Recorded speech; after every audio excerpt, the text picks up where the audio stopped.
It's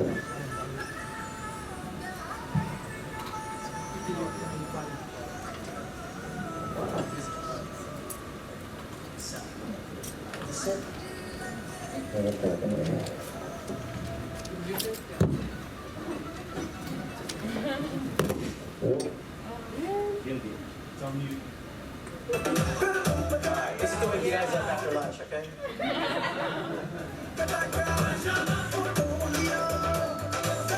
So everybody get up!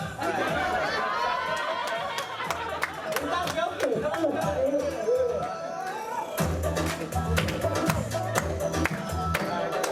Get the blood flowing. Any belly dancers in here? Come on!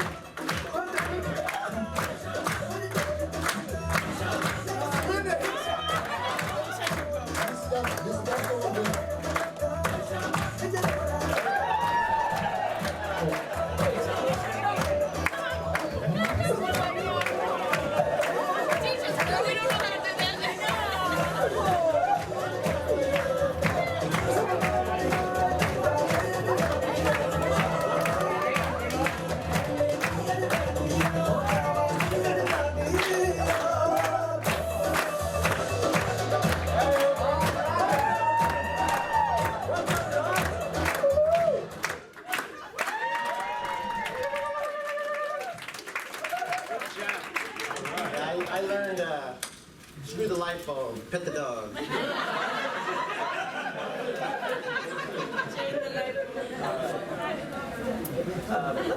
Let's leave it like that. So all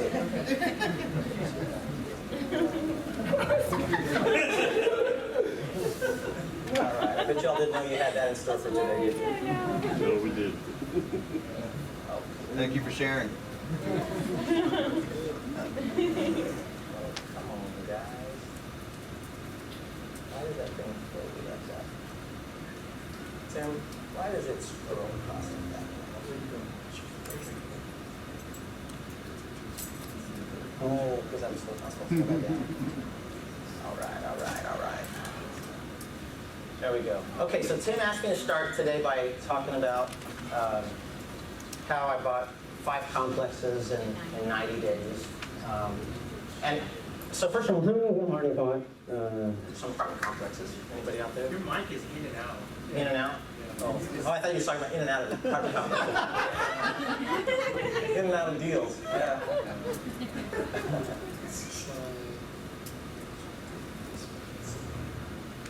All right, is that doing better, guys? Yeah. All right.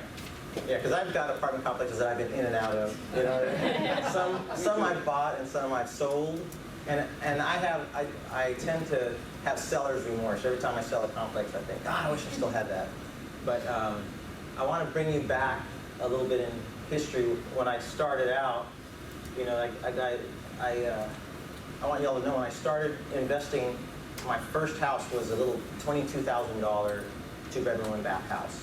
You know, so I don't want anyone in the room to think, oh, he probably started with big money and that's why he's doing it. Because I've met guys that come out of corporate world and they say, well, I've got $1 million to invest. How can I do that? Well, that's fantastic for those of y'all that are in those shoes, but a lot of us aren't, right? And so when I started, it was $1,000 down on my first little house and learning how to rehab it, and bought a second little house that was 3 bedrooms for $60,000. And then my third deal was a duplex over off of Westheimer, and that was $120,000. And I remember when I bought that $120,000 duplex, I actually had a friend of mine from high school say, man, did someone die and leave you a lot of money in your will? And I was like, are you kidding me? No one left me money in a will, but just to give you an idea, that to them in those days that was considered, oh my gosh, this guy must have a lot of money, you know. But it's all in our mindset, right? We're having our existing circumstances with its barriers telling us what we're capable of and we're not capable of it. And so what I've really had to do over and over again is overcome my old limiting beliefs. Growing up a kid in El Paso, Texas, with the old depression mentality. My parents were always penny pinching, and they always would say, if only we could make ends meet. Have you ever heard that saying? Oh, yeah. Well, I became a real estate investor in my mind when I was 7 years old. My sisters were crying. I had two older sisters. I was 7, they were like 10 and 13. And I walked up, hey, what's going on, Rosie, Romy, what's up? Oh, Mom and Dad are arguing again about not being able to make ends meet. And I've always been a problem solver, which is why I went into engineering initially. So I said, at 7 years old, I said, I got this, we can solve this. Look, let's all get our money together and we'll run out the back door. Down, 2 blocks down was a Piggly Wiggly. And I said, let's run down to Piggly Wiggly and we'll buy some of that ends meat. Let's get some of that meat, and that way Mom and Dad will stop fighting. And my sister started laughing at me. Ah, you're such a dummy. They're not talking about meat, they're talking about money. You know? Oh. And I remember in that moment saying, okay, well then I'll figure that out. You know? And honest to God, about that point, I started reading all I could about making money, which is really kind of sad when you think about a 7-year-old reading those kind of books. But all through high school, as a kid, I would see kids, I would see men. In those days, if you had a lot of money, you had a Cadillac, right? That's right. You know, nowadays, Cadillacs are not what they meant to be back in those days, but you were a movie star or you were a multimillionaire if you had a Cadillac. So as a kid, every time we'd go to the mall, I'd see a man get out of a Cadillac, and I would run up to him. Like, I'd freak out if my kids did this now, but I would run up to him and I'd say, hey, mister, what do you do to be able to have that Cadillac? And they would say, oh, well, I've got my own business. You got to work for yourself, or you'll never get really where you want to be. Okay, well, what do you do? Well, I've got a jewelry store and I've got some rental properties. You know, but you figure out what you want to do, son, but always do your own thing. Okay. I'd run into another man. How'd you get that Cadillac? What do you do, sir? I'm in business for myself. You know, I have real estate. And so, I mean, thank goodness those guys didn't tell me I sell drugs, because I would have, you know, like, oh, okay, that's how you do it. I was lucky that everybody I asked said real estate. So I said, okay, so that's what I started learning, you know. So that's a little bit of background, just so you guys can appreciate when I share what I'm sharing, because it comes from very humble beginnings. And one of my biggest mantras is be grateful, be thankful for your blessings, and don't complain about your troubles. Count your blessings, not your troubles. Count your blessings, not your troubles. That's what I repeat in my mind. You know, as I start thinking, God, I can't believe this is happening. Well, hang on. Let's look at all the things that are working right now. And it keeps you driving. Well, it's interesting. We had fun playing some of that music we were playing, because I had my first opportunity dealing with a wholesaler. Now, how many of y'all are already wholesaling? A good percentage of you. So I had my first opportunity to deal with a wholesaler. The guy gave me a call and he said, I've got this 21-unit complex. Well, I'll back up a step before that. I ran into a wholesaler at a meeting, and I said, you know, I'm into multifamily deals, and he tells me, I run into multifamily deals from time to time, but I just send out my postcards, and I'm looking for houses, and when they tell me they have a complex to sell, I just say, oh, that's not what I'm looking for. So I told her, well, let me show you how to analyze them, and when you get these kind of numbers that make sense, call me, and I'll look at buying that property. Don't just say I don't buy complexes, tell them, let me get the numbers. So within a week of giving him my calculations, he calls me and says, Chuy, I've got a 21-plex, and it matches your numbers. You got to come take a look. So we went, we looked at it, and it was a wonderful man from Pakistan that was selling his complex. He'd owned it for many, many years. He had it free and clear, and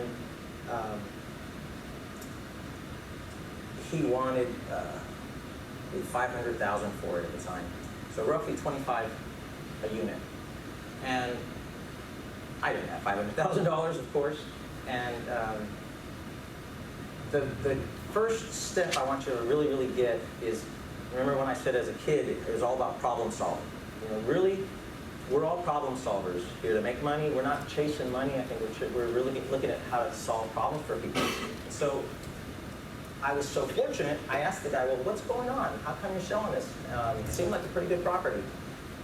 Well, he shares with me that his daughter's about to get married, and he's short on cash because a lot of these weddings are pretty huge in that culture, right? They go, it's a big deal, and they go on for days.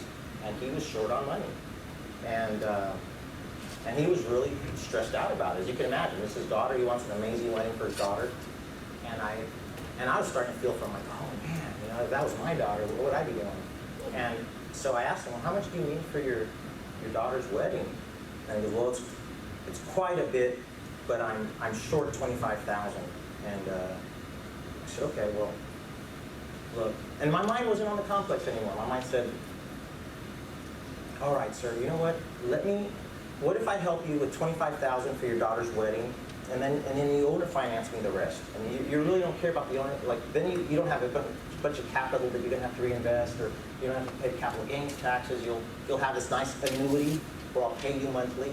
And he was an older gentleman, and he said, annuities, that sounds good. So remember that note, you guys. A lot of times owner financing sounds bad to people. Owner financing? I don't know if I want owner financing.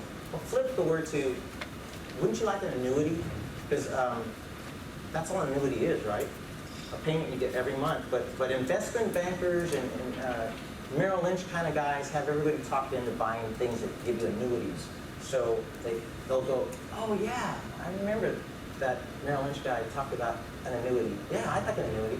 So bottom line is, he sold me this complex, $25,000 down, and owner financed the rest, which was an amazing opportunity for me, right? Who would like an opportunity like that? Like, just if you had the $25,000, of course, and if you didn't, you run out and find it, you know, go borrow it. But so then it gets better. We do the paperwork, and it's basically 6% note, 30-year amortization, a balloon in 5 years. Actually, he said balloon in 10 years. So I said, okay, I'm happy with that. Well, about a month later, he comes to me and says, Chuy, I'm still short $5,000 for my daughter's wedding. We paid everything off, and I'm still short $5,000. Can I please borrow $5,000 from you? And I'm like, I just gave you $25,000, and I pulled that together. Like, I'm not going to go find another $5,000. And he says, I really, really need it. You helped me out before. And I asked him, well, why don't you just go to a bank, you know, and just go borrow, get a quick note for $5,000? And he explained to me he was Muslim, and he couldn't pay interest, and his culture didn't allow him to do that.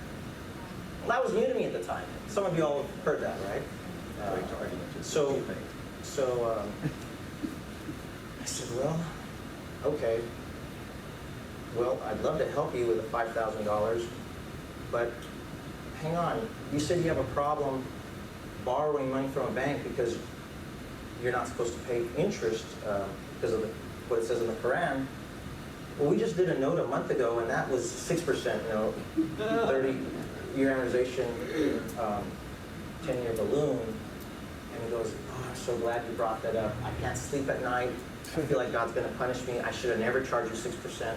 Can you please help me get out of that problem? I said, well, yeah, we could go to my real estate attorney. We could write a new note at 0% interest. And he goes, you could do that for me to help me? And I said, yeah. So honestly, he was so grateful. And it would have never occurred to me to ask for that. I was solving a problem for him. And he literally, he's a beautiful man. He calls me every month, and he says, my son, my brother, my son, let's have lunch. And we go and we have meals together, and he's a wonderful man. But I got a 0% note from just caring and connecting with somebody. It would have never happened otherwise. You all get that, right? Yeah. You know, I'm spending a lot of time on this because real estate, you can Google how to do real estate and you get tons of articles, you know? It's really not that big of a deal. What is a big deal is our mindset, like really showing up to make a difference. I love what this young lady over here was talking about what she's doing in other cultures. Ma'am, what is your name? You said you were doing all that humanitarian work. What's my name? Manisha. Manisha. There's I just want to acknowledge, there's a really beautiful thing that I consider what I do, and I'd love for you all to take it on. Everybody wants to be an entrepreneur, right?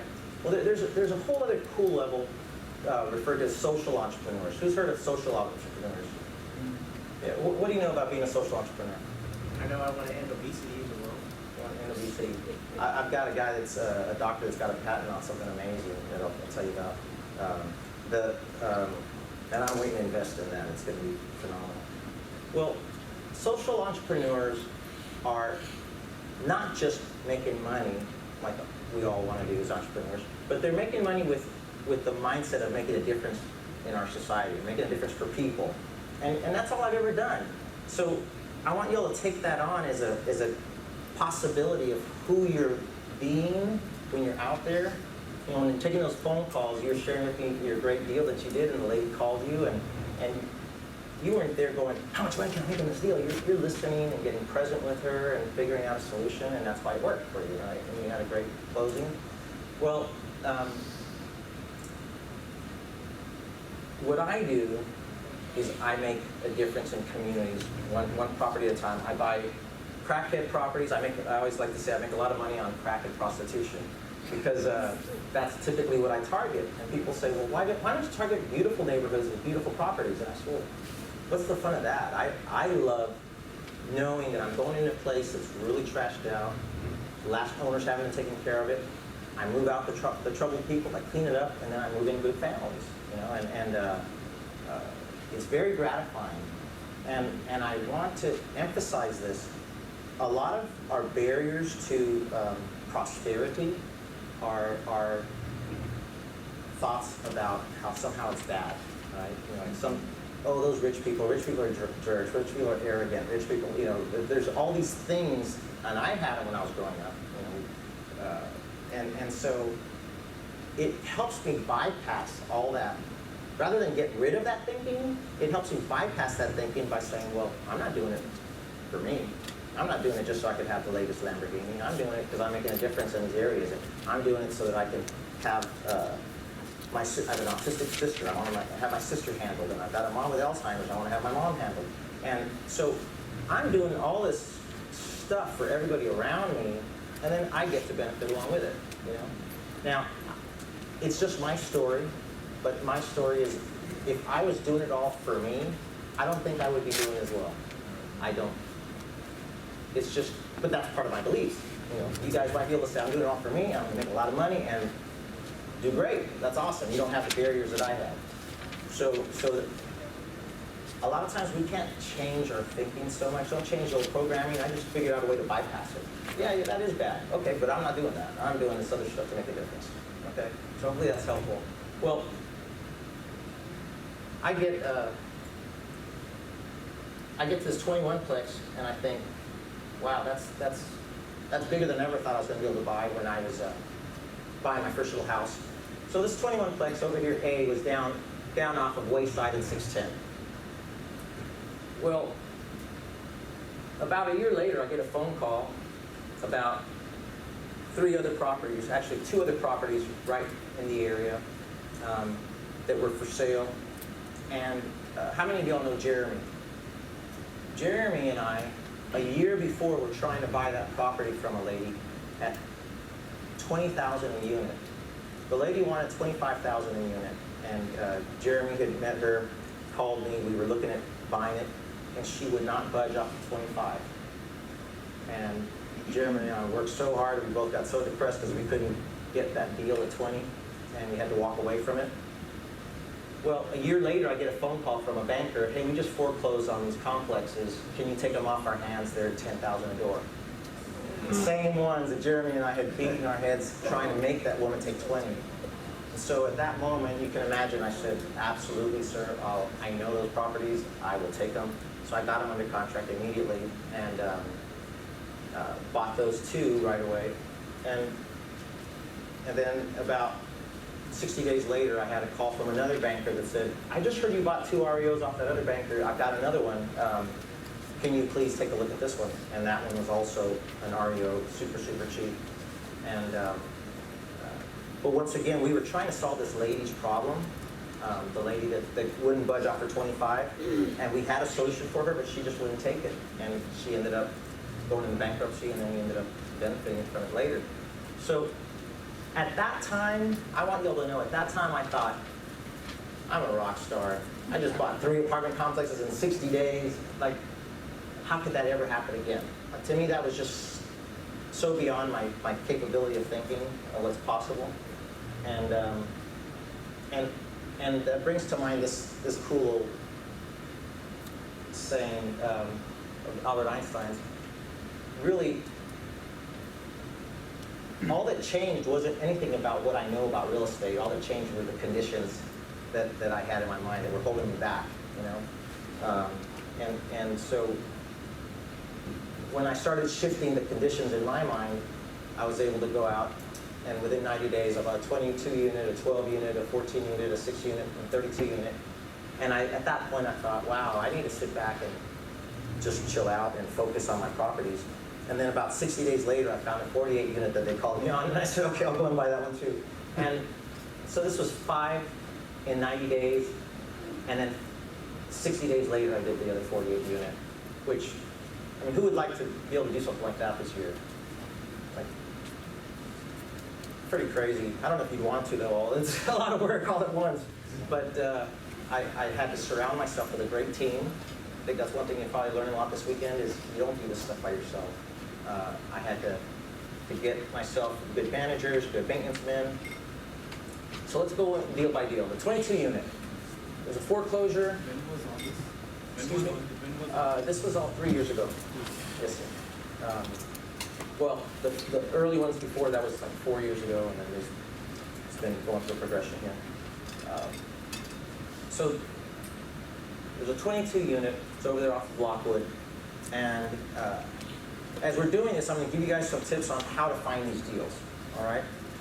This was a lender who finances a lot of complexes.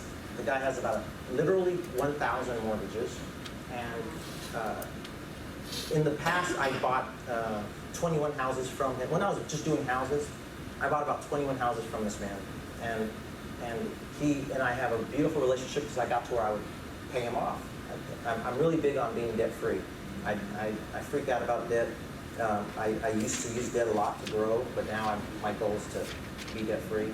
So he thought it was really weird that I kept paying off his notes, and he liked that compared to everyone else he was having to foreclose on. So one day, I was going in to make my mortgage payment on one of these houses, and he says, Chuy, I'm about to foreclose on this guy, but I don't want, here's a great tip, is I don't want to own, I'm a lender. I don't want to own this property, and I don't want to foreclose on him unless I already know who's going to step in. So will you go take a look at this and see if you want it, then I'll foreclose on him and let you continue on that note. I mean, who would like an opportunity like that? So what do you think I said? Absolutely. What's the address? Let me run down there. So I ran down there, and it was bless you. It was up here off of Lockwood, north of 610, north of 10, between 10 and 610. And I used to own 32 houses right by Cashmere, up at Cashmere Gardens, right by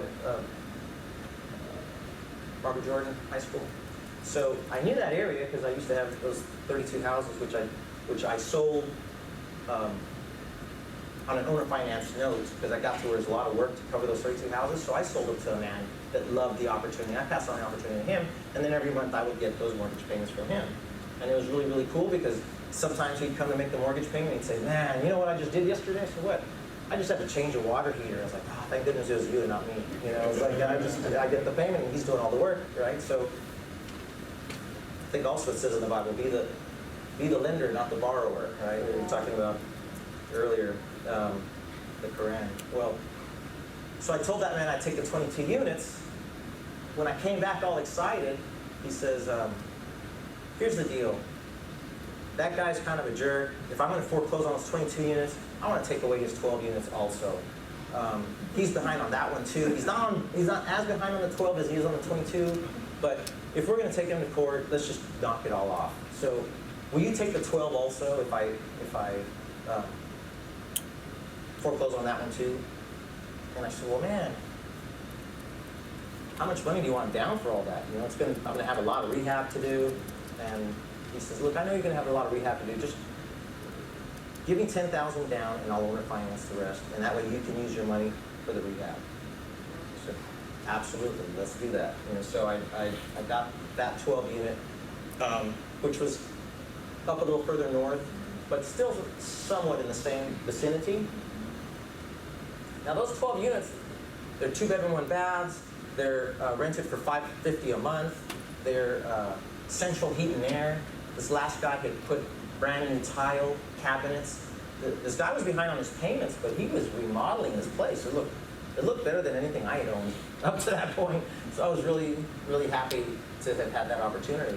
So once again, I was not being an investor trying to go buy a deal.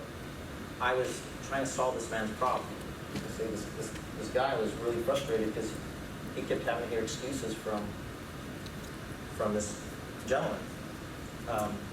So right after I bought those, brokers that I know started saying, "God, Chuy, you're really getting active in this apartment things." Yeah, well, so I found this 14-plex on LoopNet, and I called the guy, and he says, "Well, I've got a few offers, but I know you closed on several deals. If you make an offer, I'll tell them to take your offer over the other guys because you're a proven closer." And that's something you guys all want to get to, where you're known as proven closers, right? There's deals that I've been lower on than other people, but they say take Chuy's offer because he's not gonna be a jerk and go in there and do inspections and try to use that inspection report to bring the price down. You know, I go in and I look at it, everything real fast, and I decide, okay, yeah, it's probably got asbestos. It's probably got this. It's probably got that. I already assume everything before I make the price, and then I don't go in with that intention of like the bait and switch, right? Treat people the way you want to be treated. You don't want someone to do a bait and switch on you. Here's what I'm going to give you. Oh, by the way, I got a discount for this. Like if it happens legitimately, that's one thing. But a lot of people do that as a tactic, and I really discourage you all from doing that. So I didn't have the money for this, and I went out. The lady said she would give me owner financing. I believe this was about $20 a door, so it was about $280,000. And she would give me owner financing for $200,000, and she wanted $80 down. So, how many of y'all have been learning about private lenders? We all know private lending. I'm going to give you a little bit of some words of wisdom as we go along. This isn't just about telling you about the deals. My goal is to share the lessons. Every day I'm learning. I tell my kids, as long as we're breathing, you should be learning. Well, I learned a tough lesson on this one. I went to a guy, actually a guy came to me at an investor meeting, and he says, "Hey, my mom's really getting old, and she could use an annuity, and I was wondering if you could help because she's only making 1 or 2% on her money." I said, "Well, I'll tell you what, next time I have a deal, I'll give your mom 6%. That's 300% more than she's making if she's at 2%. He goes, "Wow, that would be great." So this deal came up, and I called him, "Hey, guess what? I've got an opportunity for your mom to put $80,000 at 6%. It's better than your mom's money making 1 or 2%. And he says, "That would be fantastic." So I showed him my contract, and here's the warning, guys. This is a big one. This one really caused a lot of stress and a lot of these gray hairs. When the guy saw it was what I was doing, he says, "Oh, well, you're buying this 14-plex. That looks like a heck of a deal. I don't know if I want my mom to just make 6%. You know, I think she should make more than that if you're going to get to buy that complex with my mom's money." I was like, "What happened to, hey, 300% more would be great." I said, "Well, okay, fine. You know, I really wanted the deal." I said, "Okay, fine, I'll give you 8%. How's that?" I don't know if that's good enough. You know, maybe let's do 10%. Well, I had a very short window to close this deal. So in my ignorance and my scarcity thinking, I was like, "Man, okay, I need this. Let's just make it happen," right? In hindsight, you guys, you start seeing that. That's what I would call just someone being greedy, right? Someone being greedy. Do we really want to work with those kind of people? You know, that's honest to God. From now on, if that ever happens to me, I'll just go, "Oh, you know, thanks. I understand you want more. That's just not a fit for me. Let me go to somebody else." And there's more people, you know, to talk to. I wasn't thinking like that, so I don't want you to make the same mistakes I made. it gets worse. I said, okay, let me go with 10%, fine, let's get the thing closed. Now, I've gone from 6 to 8 to 10, and the guy goes, you know, we're just going to get interest payments. And then when you sell it, you're going to have all this back-end money that you're going to make on the equity. And we want some of that equity. We don't want to just be lenders. We want to be partners. I'm like, are you serious? Now, at this point, it's like 3 days before the closing. I'm going, darn it. Well, then that's saying half of something's better than all or nothing. Kicks in, right?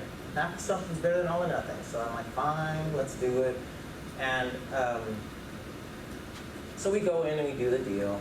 And I'm disappointed because I really wanted that. Everything I buy with the thought of passing on to my children. You know, I'm a long-term holding guy for the most part. So I'm thinking, oh man, this one I'm not going to pass on to my kids. It's all messed up with this guy as a partner. And I was struggling about whether to do it. And then the lady owned 3 complexes right together right there. The lady says, if you're going to buy that one, I've got a 6-unit across the street and another 20-unit down the street. Why don't you all just buy all 3? And at that point, I thought, well, let's look at the numbers. The numbers made sense on 2 of the 3. The third one, she wanted way too much for what could cash flow. So we just added the 6-unit to the deal. And at that point, I thought, okay, we're getting 20 units altogether there. That was going to take another 20,000 down. So now I was looking at 100,000 down. And the guy said, yeah, I'll give you all the down payment money. Let's do the deal. Well,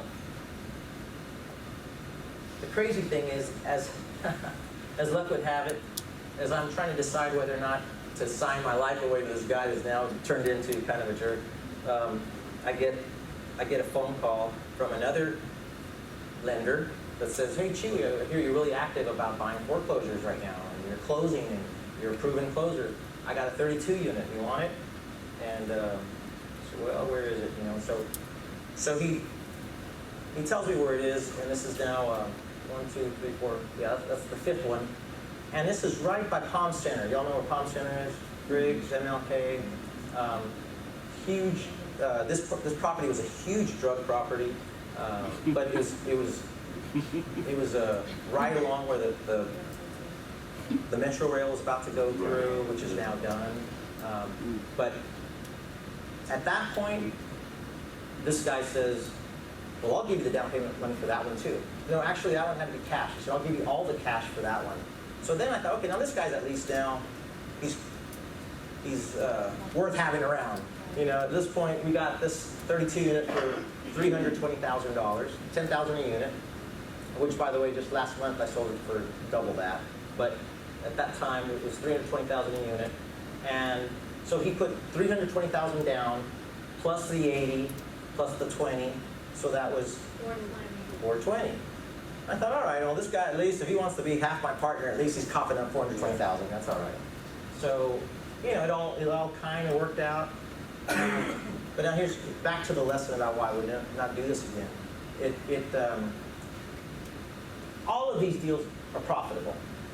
This one, sold it, made an extra 100 grand each. They're all profitable, but they weren't worth the heartache of dealing with this greedy guy. You know, it's just I wouldn't do that all over again. I want to warn you guys. So I'm not going to make this presentation all sound like it's all perfect. It's fantastic, but I'm learning. I want you all to always learn too. And what happened there was we moved out all the drug dealers, did a lot of evictions, had the police in there, called 911 a lot, had a lot of guys with guns, and it was a really rough place, a lot of pit bulls, and so we got them out of there, and I come up with the idea of, let's turn this into a senior citizen home. You know, let's just make it 55 and over. That way we don't have these young guys coming, tattoos on their faces, and it was just really, really tough. I've been around a lot of those kind of zones, but this one was one of the worst. So I make it a 55 and over community, start slowly moving in seniors. And those wonderful partners of mine that I ended up buying this with start saying, this is going too slow. Let's just let normal people in. It's like, no, guys, this normal people is what we had in before. Well, we just get white collar people in there. Like, well, white collar people are going to move right here, right now, the way this neighborhood is. No, it's not going to happen. So the guy tells me, well, I was a home builder in Georgia, and I built a B.B. King's house, and I've done multi-million-dollar houses, and I built houses for stars. I know what I'm talking about. You know, you're just this young guy. I'll let you learn from me. So, you know, there I am, always wanting to learn. And I said, you know, I don't always have all the answers. I never have all the answers. I said, you know what? If there's a better way, okay. You know, so that was another bit of wisdom. I sat there and I gave away my power, you know, from what I knew, because this guy was telling me he's building $1 million deals and deals for B.B. King, which I'm a musician, so I'm like, hey, that's kind of cool, you know. So I'm thinking that's wonderful. But building $1 million deals is not the same as landlording in low-income neighborhoods, right? Right. So they said, we're gonna manage it. We're gonna start to fill it up, and let me show you how it's done, son. You're like, okay. All the same people start coming back in. You know, the drug dealers that I had evicted, you know, they sent in their little sweet-looking girlfriend, and she signs them, you know, and I already knew who they all were, so we'd say no to them, and he'd like, oh, see, she's a nurse. Yeah, but she's not the one that's going to live there. She's signing an application, and the guy's going to go in. And, oh, you don't know. I'm a multi-million-dollar builder. You're just little Chuy from El Paso. Yeah, let me show you how it's done. You know, so within about 60 days, it was filled with drug dealers again. And my son, this is the beautiful thing. My son says to me, Dad, why would you listen to somebody that doesn't know what you know? I thought, it's kind of a good point. You know, he doesn't know what I know. Now, I don't know everything, but I do know that. And I know that he didn't know that. So why did I listen to him when I knew he didn't know it? So we play these games in our heads, you know. So I grew a lot out of that. I made a lot of money, but I could care less. What I really love about that is how much I grew personally from those experiences. So 60 days later, I get a phone call from a broker. Hey guys, there's this property in the slums down in League City. It's in the hood. It's really trashed out. Chuy, I hear you really like hood properties and you're into the slum stuff. So yeah, I have a reputation as being the mom and pop guy and the guy that likes slum properties. And I love it because there's a lot of folks that want to buy properties based on ego. You know, I've got a lot of friends that have put deals together, and they put 20 people together to buy a 200-unit complex. Have you ever heard of those kind of deals? Yeah. I'm a lead investor. I have a 200-unit complex. Well, you have it with 20 people. If you do the math, you kind of have a 10th place, right? but they'll all tell you, I own a 200-unit complex. They won't say, I own a 20th of a 200-unit complex. Nobody says that because it doesn't appeal to the ego to say that. So I'm okay with people saying, Chuy's just a little mom and pop guy that buys slum property. I'm like, yeah, that's good. But I know in my heart, I'm transforming these neighborhoods and I'm making a difference. I'm providing safe, clean housing for people. And it's profitable for my family and my kids. So I go down this 48-plex. How many of y'all know League City?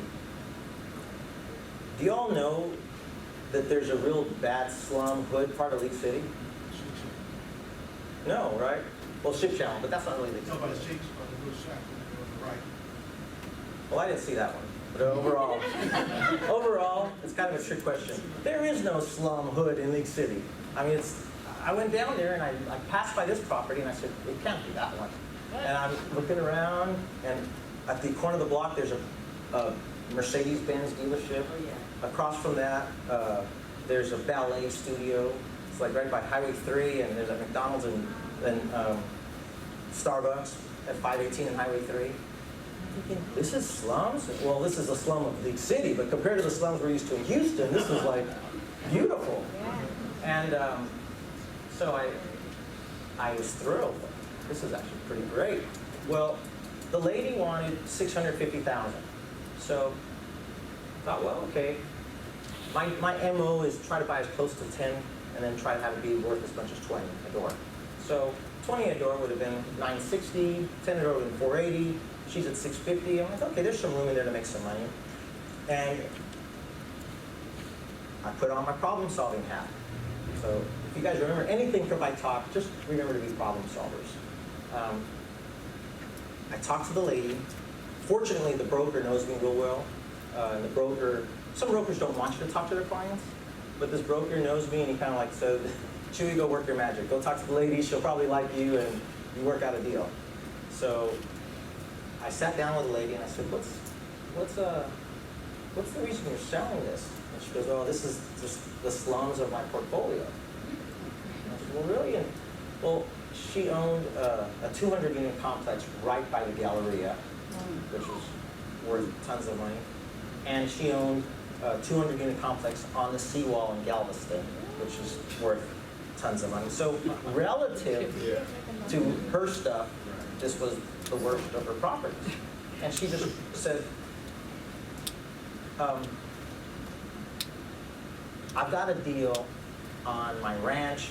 I have an opportunity to buy 300 head of cattle, but I need this money right away for my cattle that I really want to buy.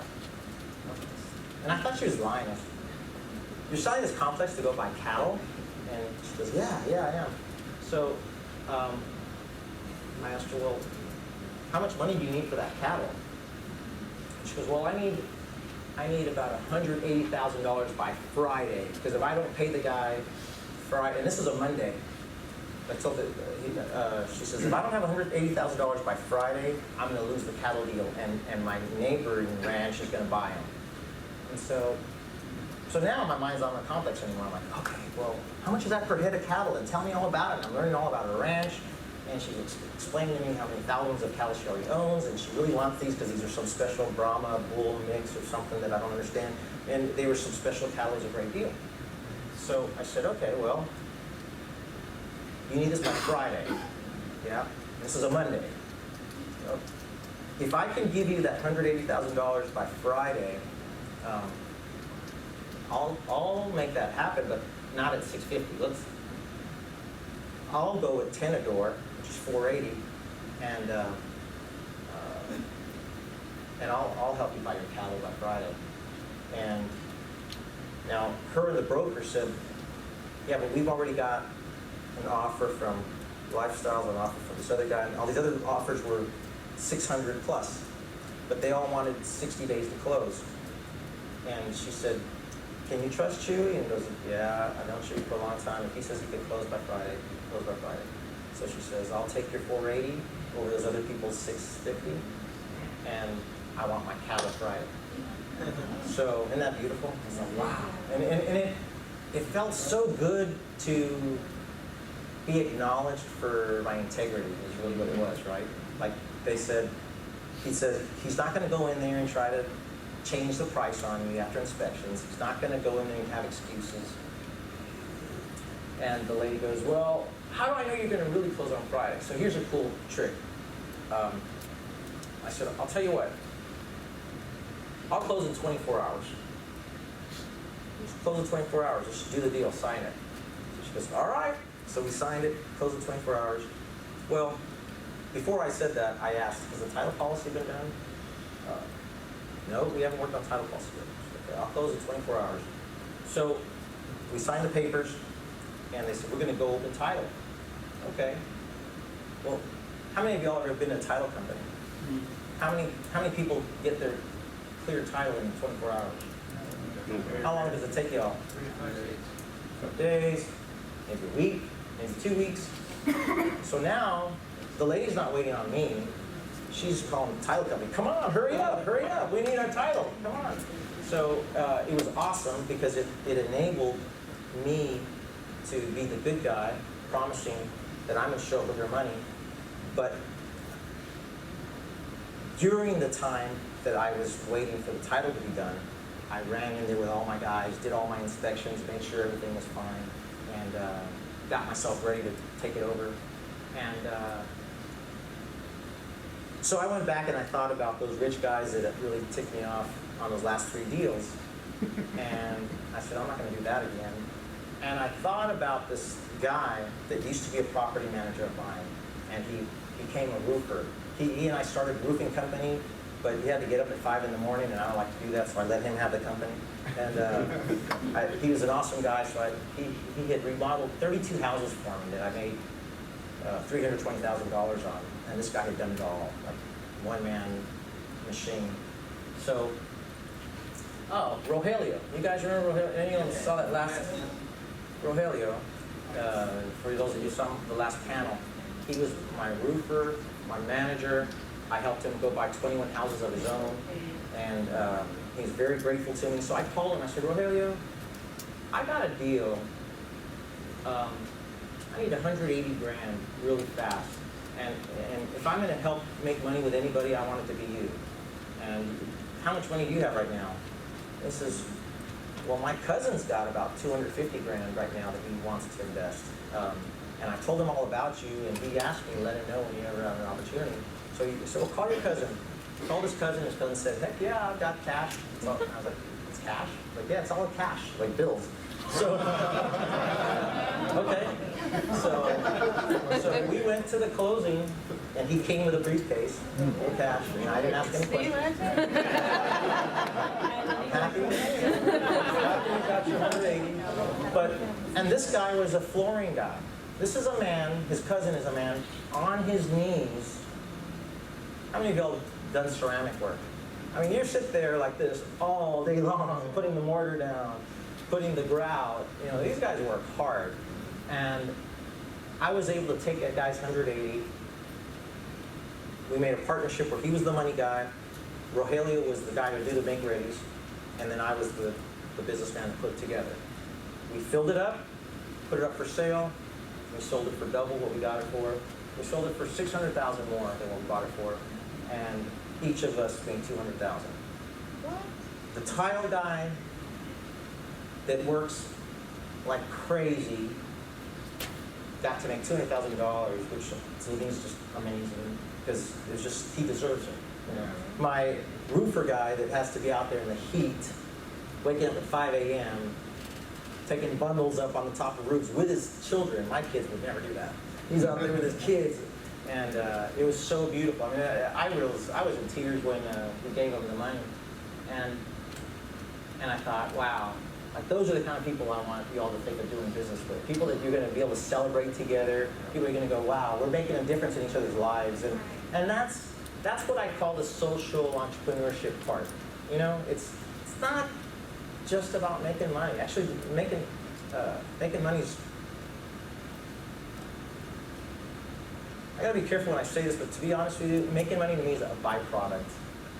It's not what I'm after. It's a byproduct.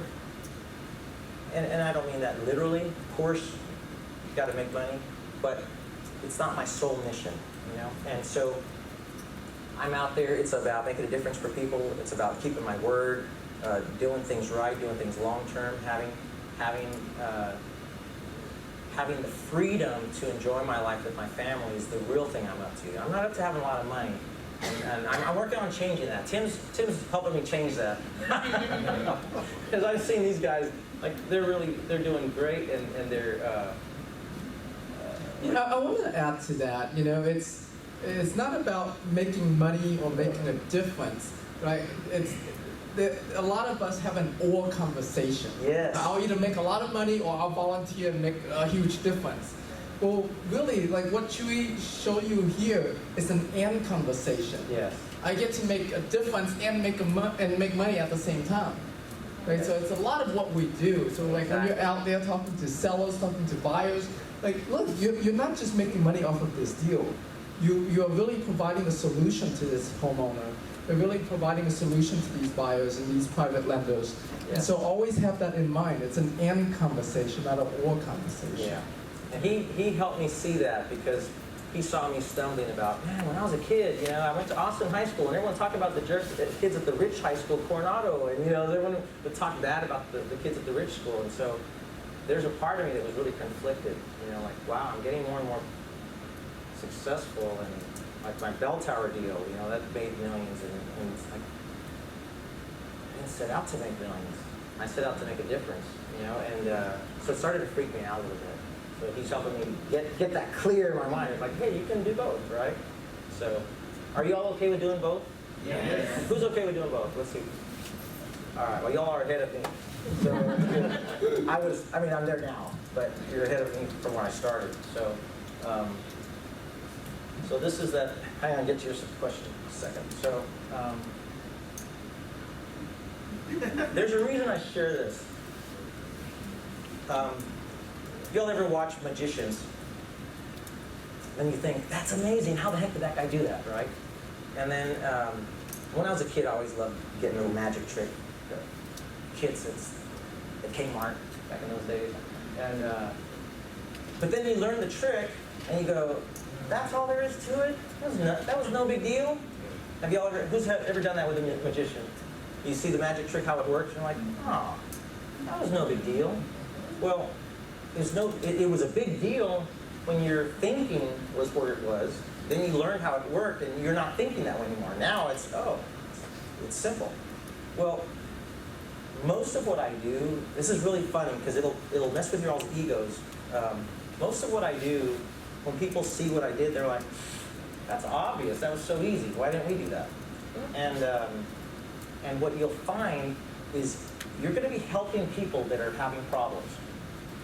And you'll think, well, why don't they just do this? That would solve all their problems. But you got to remember, it's their thinking that got them into that problem. So they don't see it, right? You show up fresh with different thinking, and you see something that's obvious because you're not using the same thinking that they're using when they got in that problem. Okay, let me see, does that make sense? Let me see if that made sense to anybody. Like, it makes sense in my mind, I don't know if it made sense when it came out of my mouth. But, yeah, you know, get what I mean? Yes. So, the reason I say that is everybody in here has different thinking than the person next to you, right? Is there anyone that has the same thinking as the person next to them? No. If there is, that's kind of weird. I want to know about it. All right. What are you thinking? You're supposed to know. Especially husband and wife, you're supposed to know what each other's thinking, right? Men and women, you're supposed to know. Well, so here's the deal. The reason that's really empowering, the reason it's really, really empowering is there's no excuse for any one of you to think that you don't have the solutions to somebody's problem, okay? I want to repeat that. None of you in this room have an excuse for thinking that you don't have the solution to help somebody, all right? Because you've already got a different set of thinking than they are in. And it's their thinking that got them in that problem. It doesn't matter how much more education they have, it doesn't matter how much more money they have. They're clouded inside of their circumstances. And you're showing up fresh, and it's beautiful every time you can show up fresh and make a difference for somebody, and they're like, thank you, that was really great. You know, so that's what you all have in you naturally. Just, you don't believe me, believe Albert Einstein, right? He's a pretty believable guy, right? So that wraps it up. What I want to let you know is that's really all we're about. If you focus on that, you're going to have this. You're going to have this made. And I personally kind of like this guy's stories. Right now, I'm looking at a deal that has to do with investing and helping obese people, and a deal that has to do with investing and getting things into space cheaper. And it's really exciting that I'm doing, and I'm also working with the heart doctor that's got a new artificial heart pump. And I'm surrounding myself with amazing people that I never knew I could know in my life. You know, like this guy that's one of my best buddies, and he's done a TED Talk. He's been on Time Magazine, and he's like called me, hey, let's hang out, and he shows me the animals that he puts these fake hearts into, artificial hearts into, and it's an honor to get to be around these people and take my money and invest in things that are making a difference for people's lives. And so this thing can grow beyond your expectations. You know, it's grown beyond mine, and And I particularly like this picture because I want to share with you the thought about the Statue of Liberty back there. And I got about a minute and a half to go, so we're doing great. Setting this just on time. Remember I said earlier, what I'm up to is freedom, more so, freedom of my time. And literally yesterday, today's Sunday, so take that back. Literally Friday, I flew to Boise because my mom's now in a nursing home, place for people with autism, Alzheimer's, and I was talking to my mom Thursday night, and she said, "Oh, I really, really miss you. When are you gonna come? I really, really miss you." And it was just breaking my heart, like, oh. And then my son had his first cross-country meet of the year yesterday morning. So I thought, golly, if I go see my mom, I don't want to miss my son's cross-country meet. What am I going to do? And I just, what the heck, fly up there, spend the day with my mom, fly back at night, get to my son's meet in the morning, and just, you can have it all. And if I was still working my 8-to-5 job, could I have done that? No way. No. The week before that, my sister, who's autistic, was having problems, and I thought I was going to go up there for a couple days to take her to the doctor, try to figure out what's going on. Something was off with her meds. So I left the week before on a Friday, and I realized things were worse than I had realized, that I had assumed they were. So I ended up being there one full week with her, Friday to Friday. And it just was that's just like kind of what my world looks like. It's like really cool. Okay, I had to be there. Weekend turned into a week. Okay, no biggie. That's why I have my rental properties. That's why I have my managers that collect the rents. That's why I have my guys doing their make-readies. And like that to me is priceless. That's the stuff that's priceless. And a lot of y'all know a couple of years ago when my dad was dying, I took what was supposed to be 48 hours. He was supposed to die in 48 hours. I said, fly home. He's about to die. And so I dropped everything. And those 48 hours, it got better and worse and better and worse. And it became 4 months of him in and out of the hospital. And I was with him those 4 months.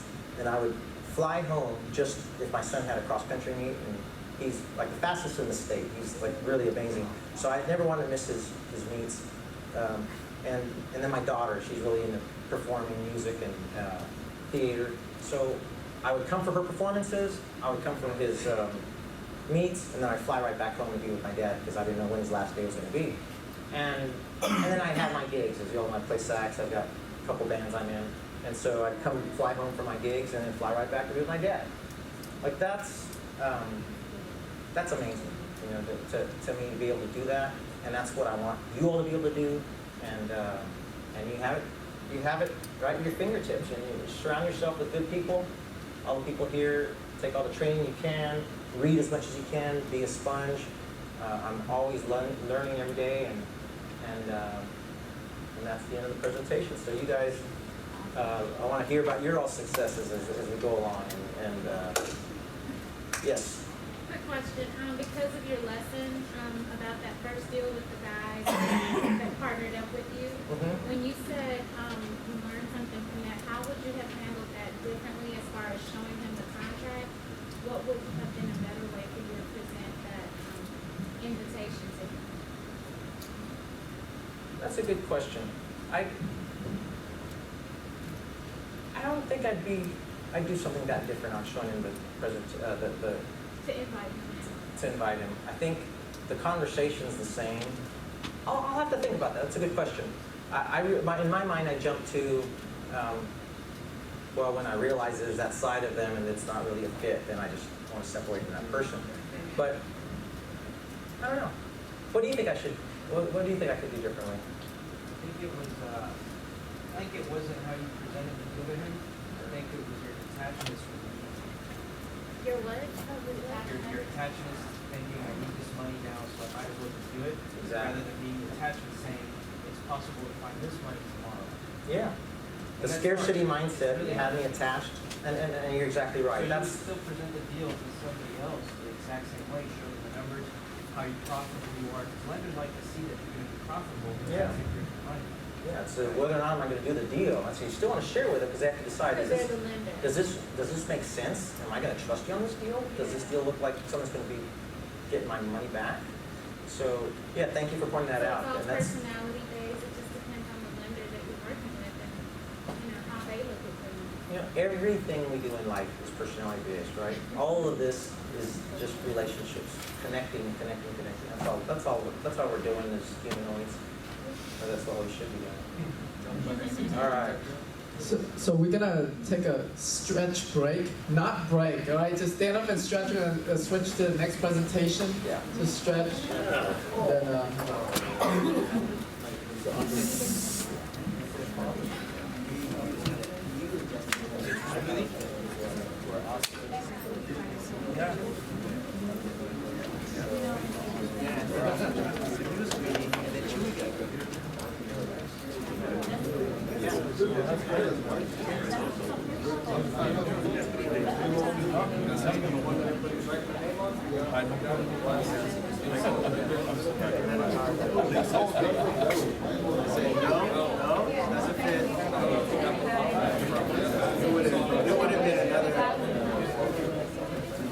all right, go ahead and sit down. Oh, Chuy.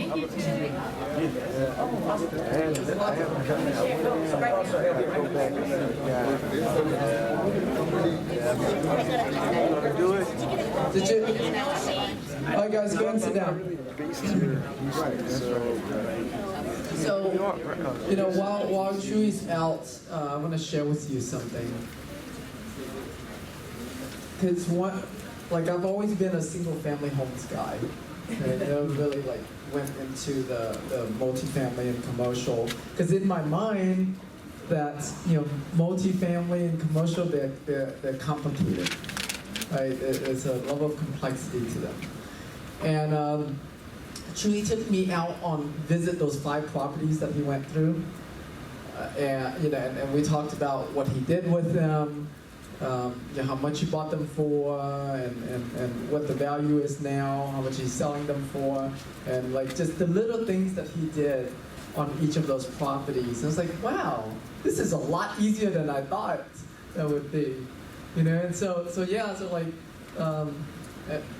if you look at, they're not that expensive. You calculate, right? He buys them for 200, 250,000, 300,000. It's just like a bigger house.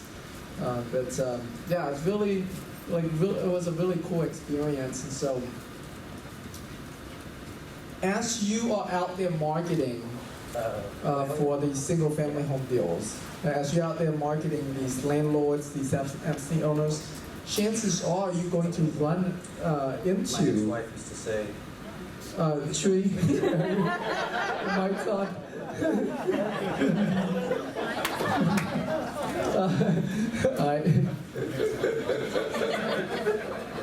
It's a good thing he's at the restaurant. We didn't hear the toilet flush.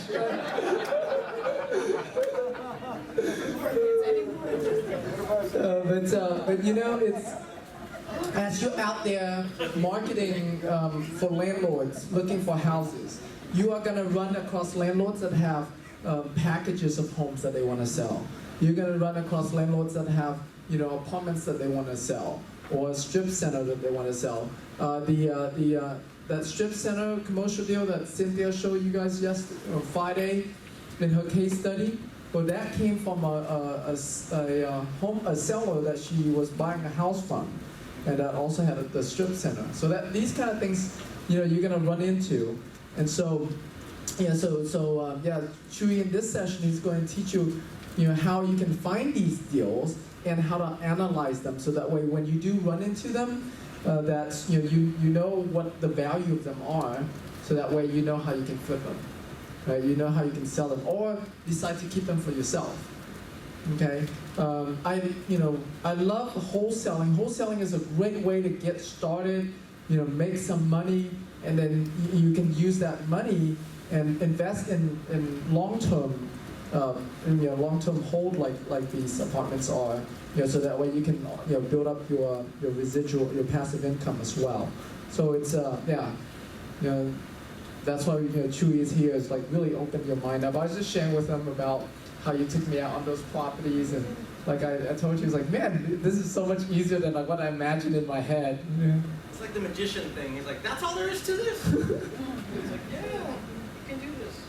It was funny. Who was George, could you put he that? said, make sure it's on. And it was actually on. We were joking about that, and I thought it turned it on. It's ridiculous. Okay. Julie, how much money do you have in your pocket? Well, it's funny that you should ask, because that's exactly why I pulled out this $100. Come here, I want to give this to you. I was really inspired by what you're doing, and kind of reminds me of my kids. They're all doing that ice bucket challenge. What a big thing that's become, right? Okay, so I challenge all of you all to also give $100 or pour ice on yourselves. Ice on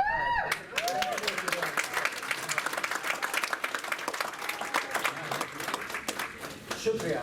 Shukriya. Yeah, I'm gonna take Chuy up on his challenge as well.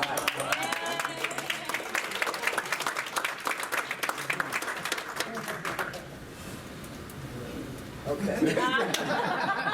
Anyone else? Oh, you got another hand right here. He's got his hand up. Another $100. Like an auction. Oh, he's scratching. That's another $100. What was that? I was going to ask you, can I get 1,000 points? I don't know. I don't know that game. What do you do for 1,000 points? We all cheating, so it don't matter. Yeah. I can cheat and you ain't trying. I got $1 million over here. At the end, they get a prize. Whoever has the most points. Oh, okay. And what do y'all do to earn points? Ask a question? All right. Go ahead. Just a clarity, back on that deal that you took in 3 ways, that was to your financer, oh my God. Okay, so we did a 3-way partnership. I believe you're talking about the 48-plex in Lake City. Right. It was a 3-way partnership. One guy to do, well, like, in books they always call it the sweat equity guy, right? One guy was the sweat equity guy, one guy was the money guy, and I was the good guy. I just got the money for being a good guy. And I was the businessman that pulled it all together and negotiated the deal. And obviously you make your money when you buy. Who's heard that before? You make your money when you buy. So what made that deal so profitable was the ability to buy it so cheap. The only reason we were able to buy it so cheap was by connecting with the lady and understanding what her needs are and being there to solve her problem, right? So that leads us right up to how to find deals. There's no one best way to do it, in my opinion. It's how many of y'all fish? Maybe someone can teach me. I grew up in El Paso, Texas, a desert. We don't fish there, so I don't know how to do it, but I understand that if you have more rods out there with bait, you're more likely to catch something than if you just had one, right? At least in theory. So,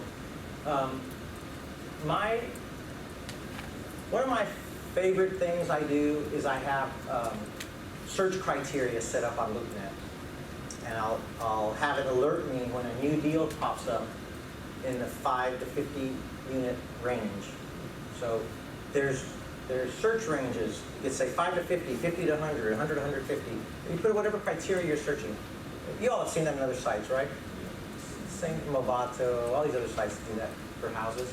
Well, you could do that for apartment complexes. You could do it for warehouses. Right now, I'm really liking warehouses, so I have it indicate me when a warehouse is popping up.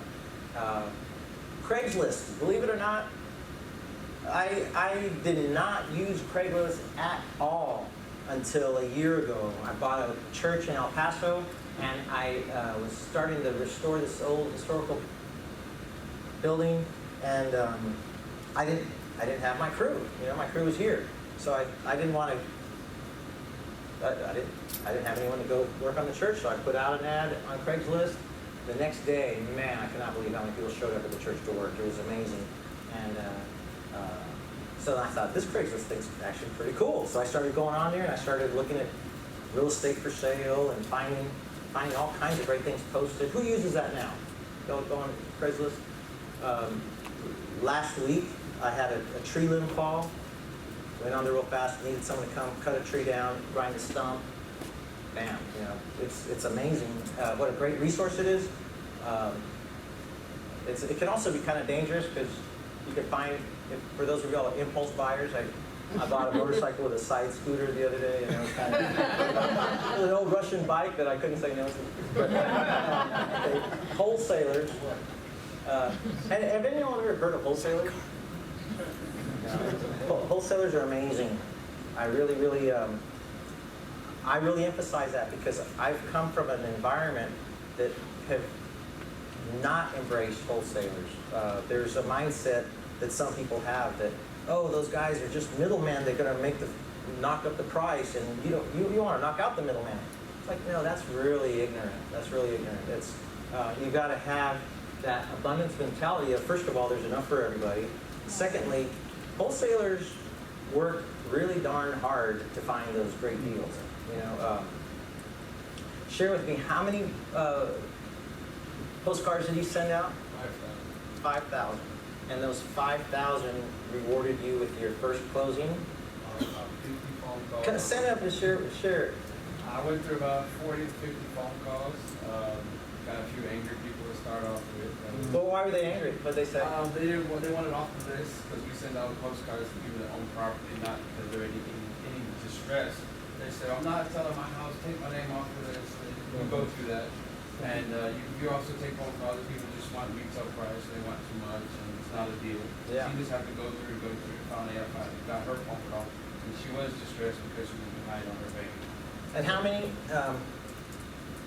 many days of taking phone calls? You put out your postcards, you took phone calls for how many days before you got your deal to work? 7 days. 7 7 days of taking phone calls. It was pretty fast. It's actually pretty fast. Way to go. Well, congratulations. That's his first closing. I asked him earlier, do you feel guilty for making 10 grand that easily? It was about 2 or 3 hours worth of work, so I mean, I'm not going to guilty when I spend it. That's right. That's right. No, you earned it. You're not working hard. You're working smart. And you earned it. I wouldn't have. Those last 7 days, I was with my sister in El Paso. You know, I wouldn't have been being able to take those phone calls, right? So if he's taking phone calls for 7 days, and you're taking phone calls for 7 days, and you're taking, you know what? I've got all these people out there fishing for me, and imagine wholesalers as, now I'm saying this, a lot of you all are wholesalers, but I'm going to pretend that you all aren't, okay?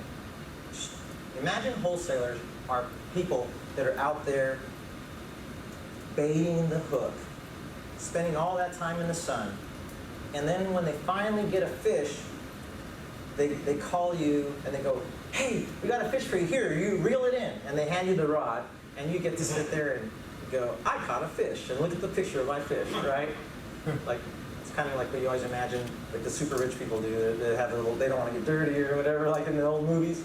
And the guy just sits there and says, I'm taking a picture with my prize fish. But who did all the work? You know, the guys who are out there. So that's in my mind, that's what wholesalers are. So I value them immensely, and I recently had a combination of these things. I saw a deal pop up on my list of 5 to 50, my criteria on LoopNet, and I got an email, a text actually, got this deal, it popped up. I looked at it, and it was a 25 unit on Yellowstone that I shared with some of you all, and it was a wholesaler that a lot of y'all know, and the guy was really honest with me. He said he wanted to make $30,000, and he had it under contract with his owner a heck of a lot lower than I thought I could have ever gotten it for. I was really proud of him, and I said, well, shoot, yeah, I'll buy that at the price. I ended up buying it for $240,000, so just under $10,000 a unit. Okay, so $240,000. He was able to make his 30. the lady that was selling it was happy with her 210. And why was that wholesaler so successful at making his 30,000 was everything we just finished talking about. He got really in tune with what her problem was. The lady's husband had passed away, and the property, just every time someone moved out, it was just, it just, okay, now there's 20 families to collect rent from. Now there's 17 families to collect. Now there's 15 families to collect rent from. They would never go in and do the make-readies and refill it because that's just not what she did. That was what her husband did, and her husband was gone. So, and unfortunately, she didn't have that thinking of, let me just hire someone to go do that, right? She could have hired a management company as an alternative. But she was thrilled to get that burden off her back and have $210,000 to go do something with, right? And I was thrilled to buy something. Now, why was it so cheap? Part of the value of how you analyze deals, and we're going to get to that in a second, is in apartments, it's all about NOI. And what's NOI? Net operating income, right? And so, and what does NOI mean? How do you get there? Your revenue minus your expenses. And what's left is your mortgage and your profit. Okay? So the mortgage and the profit. By the way, for those of you all, we always think of payments as PITI, right? So when we talk about mortgage and NOI, it's just your PI. Your TI, your taxes and insurance, are in the expense category. Okay? So the lady's NOI was terrible because she only had 5 people paying rent. When by the time this wholesaler had gotten to her, the poor complex had gone down that much. There were 7 people living there, 2 were freeloaders, and 5 paying rent. And the rents were only $350. Still too low, still too low. And so that was in April. So what are we now? May, June, July, August. So I've owned this for 4 months. And same kind of concept. I've changed my thinking. I don't go look for just anybody anymore. I had a buddy of mine that used to be a roommate of mine. He's always said, Chuy, I can't believe I go to work in my little carrel. He has one of those office carrels, and he always complains about being in his office carrel. And he says, next time you do a deal, will you please call me? So I called him. I said, I got this deal. I'll include you on it because you were just complaining about your office carrel. And but I need $240,000 fast. And he says, okay. I've got it in my, and I had sent him to Quest IRA. You know, I love telling people, go see Quincy, go see Nathan. For those of y'all that don't know the guys at Quest, you've got to look them up, but they're amazing people. So it was really cool. We bought this complex. His IRA and my IRA both bought this complex. So his IRA put in $240,000 to buy the deal. My IRA put in $1,000 just because they said I should put in something. It didn't look good if I put in 0. The IRS might get too upset. So I put in $1,000, and this week, Friday, we just got an offer accepted of $525,000. This property I just bought for $240 4 months ago. So we did the math, and he'll make $110,000, and I'll make $110,000 on that deal. Poor Jerry, he was like, I've never made that much money in this amount of time. Let's go to Vegas. I'm like, dude, no. Come on, that's why you're still working in the office, Carol. You can't think like that. You serious? Let's go to Vegas. So I told him, I said, we'll go to Vegas, but we're going to put a limit on it. All right, we'll go and have a celebration. But so why was it able to sell for double in just 4 months? What do you think happened?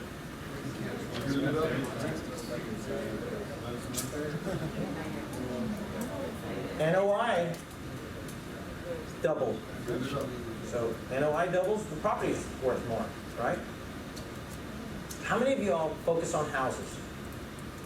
How many of you all know what determines the value predominantly on a house? Comps. Exactly. Now, apartments aren't like that. Apartments, people will look at the comps, but it's just such a different world. It's not like neighborhoods where there's houses side by side by side by side. You've got different apples and oranges all over the place, right? And bananas, and you can't compare them very easily. So that's why NOI is used instead. It's just a matter of how much money it's making. So we like that. It's very different than your house world about comps. Over here, I drive the value. In houses, the comps drive the value. So, pretty powerful, right? So I'm sharing a little success story that would have never happened. So I just made 110. Jerry's making 110. And then the wholesaler brought it to me, made 30. You know, why would I complain about him making 30 when he just helped me make 110 that I would not have made? And so there's people with really messed up thinking about letting everybody make money. It's a shame. Realtors and brokers, that's the traditional, like what I call traditional way of finding deals. And you'll also have people that say, oh, realtors, I don't like realtors. Same thing, they're just out there fishing as well. They want to close a deal, they want their commissions, they're hungry, and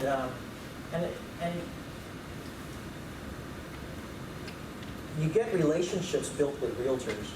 How many of you all already have good relationships with realtors? Most of you, good.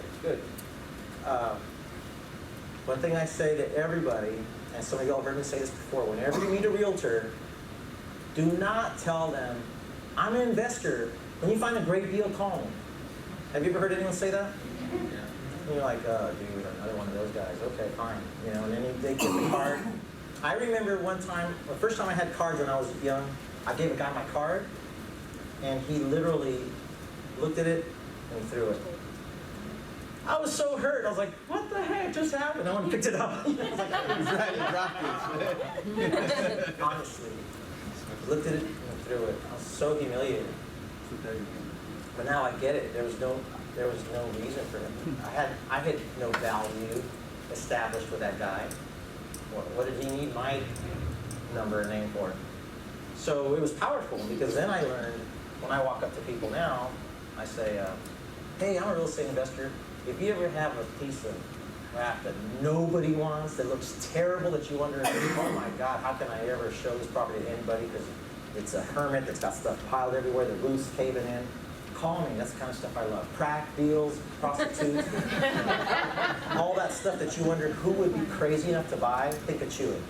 And people are like, every time, man, I'm going to hold on to your card. I had one of those loser deals last month, and I sure could have used you at that time. Well, the next time you get one, call me. All right, does that make more sense? Yes. So you guys all use that concept or your own version of it, okay? Create value with people. There's how many people in Houston? 3-point-something million? 6.5 if you take the surrounding areas, right? And there's thousands and thousands of brokers. And why are they going to remember to call you or call me or call you when we're in a city this huge, right? You've got to do something different. So we're talking about how to find deals. The real basis of this is you need to distinguish yourself. And the beautiful thing about it, like I always tell my kids, is you're already perfectly unique, right? There's no reason to do anything to stand out. Just be yourself. Find what your own special thing is that you want to accentuate about yourself, and let it shine. Go out there, let people know who you are and why they should call you.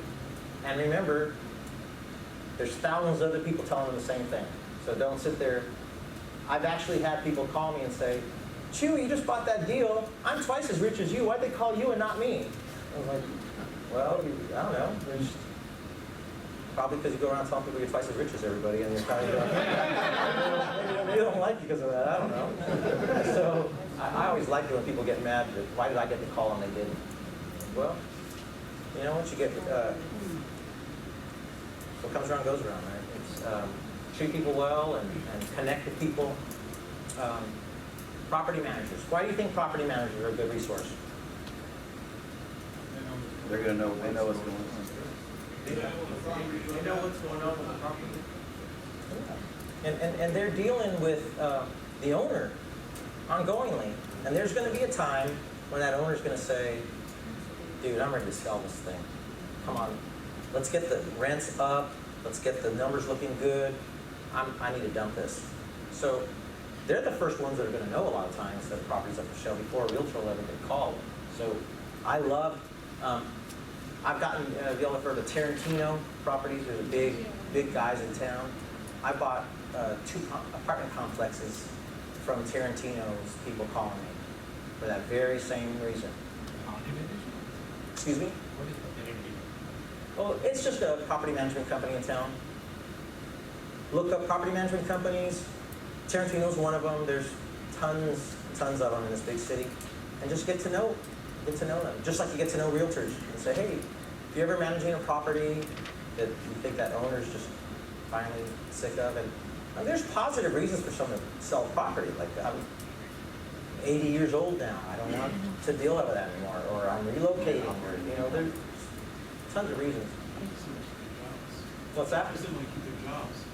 Like, if they help you out, if you fix it, they can still work. Beautiful. That's a great point. What he just said is they get to keep their jobs. So if they're calling me, hey, I'm managing this 30-unit complex. Hey, I want to tell you about it, but dude, if you buy it, remember, I'm the one that brought it to you, so keep me as the manager. I'm like, of course. Why would I fire him and put a new management company when he's the guy that brought me the deal? Right, so perfect. Thank you for saying that. And if the guy sold it to some stranger, that stranger might have his management company he already works with, and there's a good chance that he is about to lose his job, right? I'm selling a complex of mine, and the maintenance man called me. I'm probably going to be losing my job when it closes. Are you going to give me a job somewhere else? It's the first thing in his mind. And I said, why do you think you'd lose your job? You're doing a great job. I'll tell the guy to keep you there. Yeah, but he might have his own people. You got a point.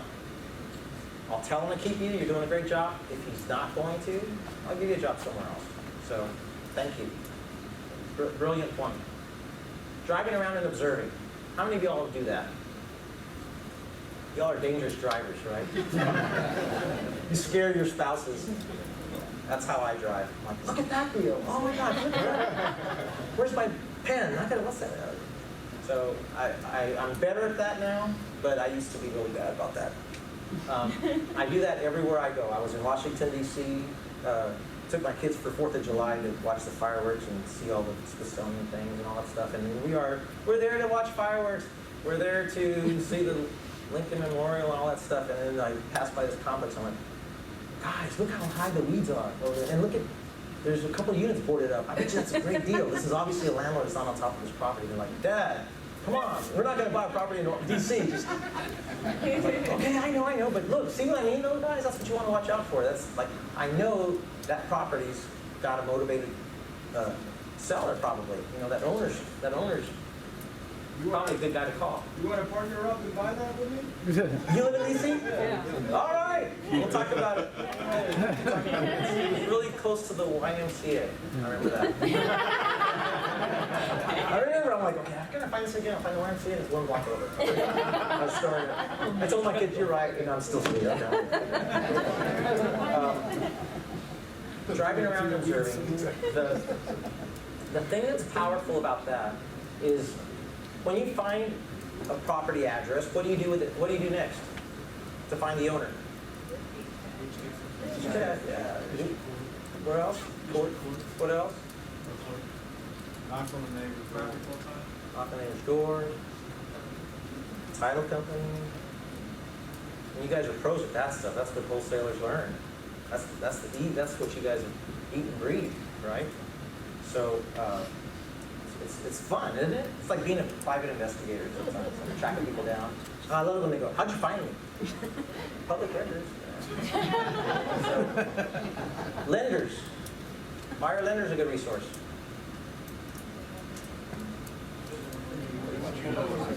Efficient. Period. Yeah. If they're distressed in the property, they're going to call you. Yeah. Y'all remember, that's that lesson I learned with that 22-plex and the 12-plex. Before that happened, I didn't know that bankers, okay, we all know when people get behind on their payments, they get foreclosed on, right? You get a letter that says your note's accelerated, you have X number of days to bring it current, or we're going to foreclose. Well, I always think that computers just kind of do that, right?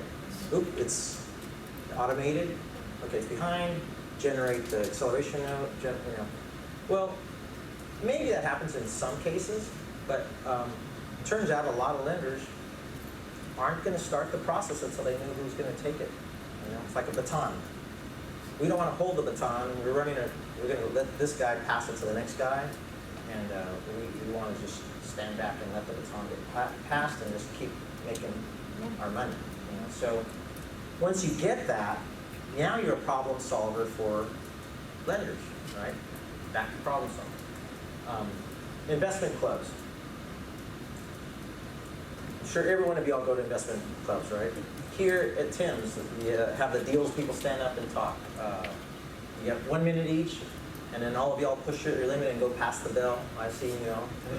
No one wants to stop when they have 1 minute of presenting a deal. But that's a great resource. And of course, delinquent tax lists. You guys, most of you all probably tap into those for your wholesaling postcards, right? What's another great resource that y'all are using for your wholesaling postcards? Where are y'all going for your lists? List will have to be on this board. Yeah. So same thing. Just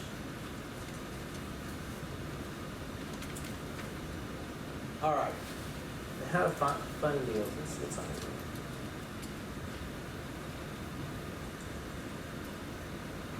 How to fund deals. The old traditional is mortgages, right? Banks, mortgage brokers. We've already talked about private lenders, partners. We've already talked about subject to. Who doesn't know what subject to is? Most of y'all, okay. So buying subject to is beautiful. It's. I recently bought 2 townhomes from a guy. I wasn't looking for him, but all of a sudden I saw on a list that he was about to lose his unit number 30 and unit number 35. And called the guy and said, hey, I see you're about to lose these properties. And he goes, yeah, would you pay him current and take over the payments? And I said, both of them? And he just flat out, he's an attorney even. And he said, yeah, I'm probably going to lose about 6 properties. And if you could look at the others too, that would be great. And the others were not big deals, but I helped him with those too. So the note is still in his name at Wells Fargo. Every month I go and I make a payment in his name to that note. However, he signed the deed over to me, okay? So you're the owner when you have the deed,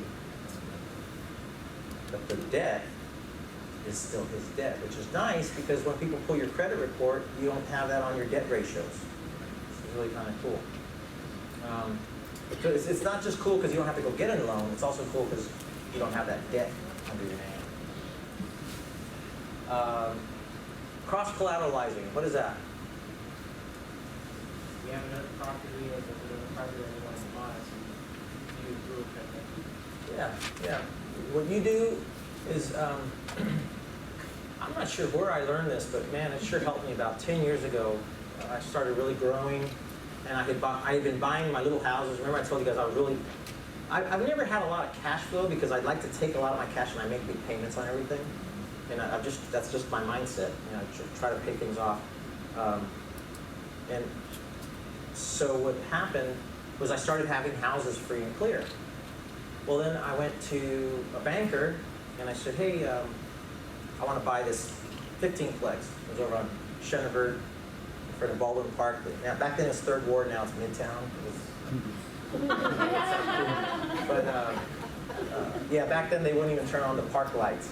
All the drug dealers were playing, and there was a payphone right in front of my property, and that was like the hangout. All the cars would come in and use the payphone, do their deal, and go on. And man, now there's a running track, and it's all yuppie. And like, God, where was the city when I needed them to fix it all? But the lender looked at that and he goes, I don't know if I want to lend on that. It was a historical, beautiful brick building, but he says that's kind of rough part of town, which now is prime. You know, so back then it's kind of rough. I don't know. The numbers make sense, but it seems risky. So I said, well, I'll tell you what. I got this other property. It's free and clear. The house is worth like $50,000. What if I sign it over to you as collateral? And instead of every month worrying, man, was it worth taking that risk? You're going to be sitting back going, man, I can't wait for him to default on that loan because then I'm gonna have the complex and that house. And then you saw his like dollar signs in his eyes. He goes, "You're right. I kind of like that idea. You know, I'll be looking forward to you defaulting. Not literally, but if I do default, he's in a better position, right?" So that worked, and I did that again and again and again. I had like 4 free and clear houses, so I used that strategy to buy 4 more complexes and gave each banker a house, and that made it really easy and quick. You know, so and that's why I say be creative and combine all these ideas. Whatever you come up with, there's no one right way to fund a deal. As I've talked about, I've got deals where the people gave me owner financing. Actually, owner financing is not on that list, but it should be. So I've had people with owner financing, and I got a partner for part of the money. Owner financing and a private lender.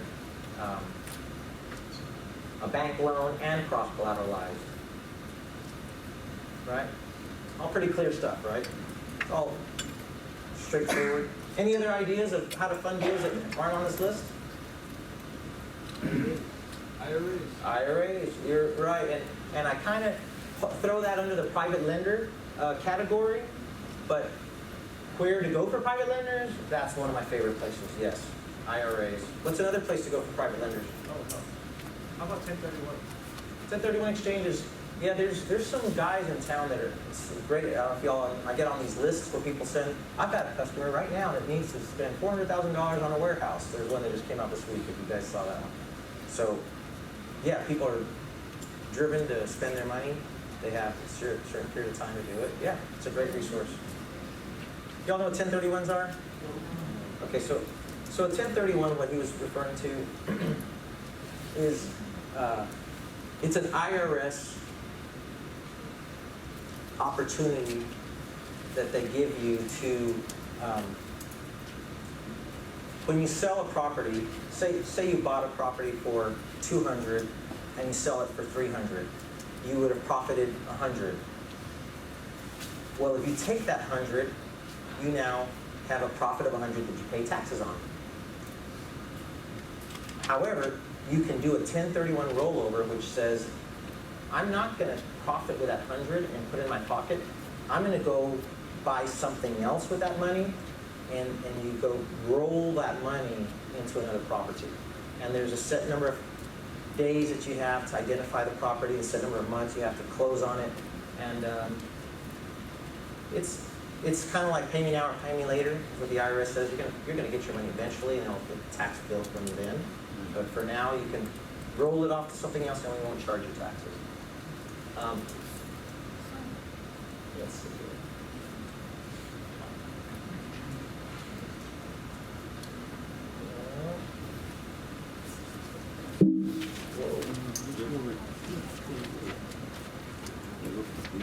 Let's see. What I want to do is go online to LoopNet. The Punjabi song.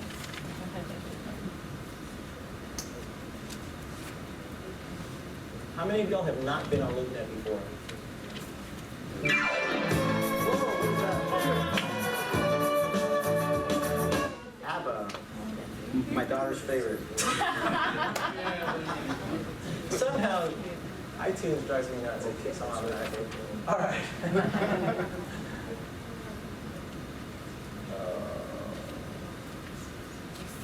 me see. I don't see how to maximize that later, but that's all right. Okay, so loopnet.com. For those of you that don't know, it's a site. You can get on there for free. I do have a membership which allows me to see more than you can see on the free version.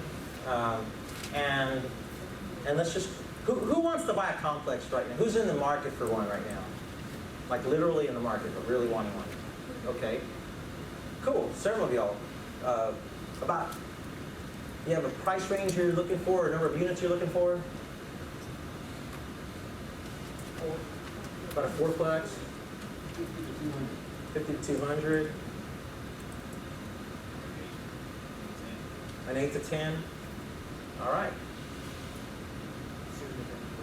Thank you. Well, so what you've got here is you can click and see properties are for sale, for lease. I've already put in Houston, Texas. Put the search in. And then you can sort.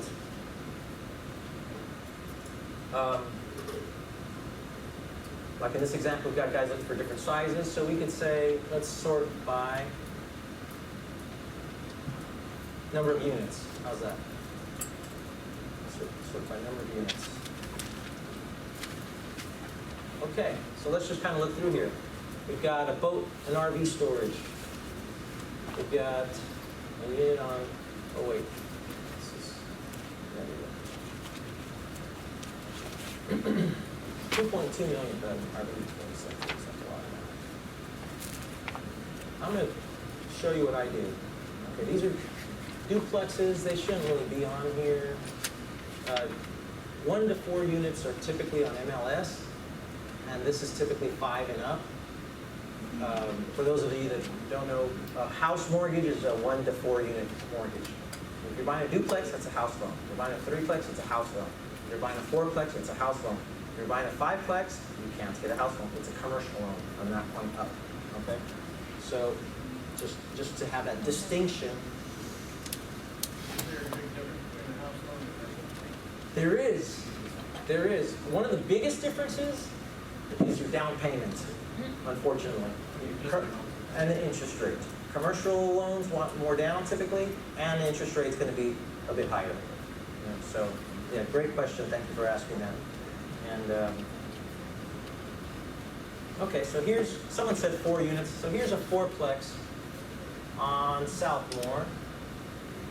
Let's just for those of you that haven't seen this before, let's click in here and see what it tells us. They want 460,000. So that's how much per unit? 46,000. Yeah, 115,000 per unit. That's pretty high. So if I'm in my numbers, the way I say that's 50% of expenses. If I'm going to pay 115 per unit, that means it's going to be about $100,000 mortgage for that unit, which means my payment's going to be about $1,000, which means I should be collecting about $2,000 in rent. I'm sure these are not collecting $2,000 in rent. They're collecting. Okay. Let's see. 4K. Owner were willing to lease back at 4K a month.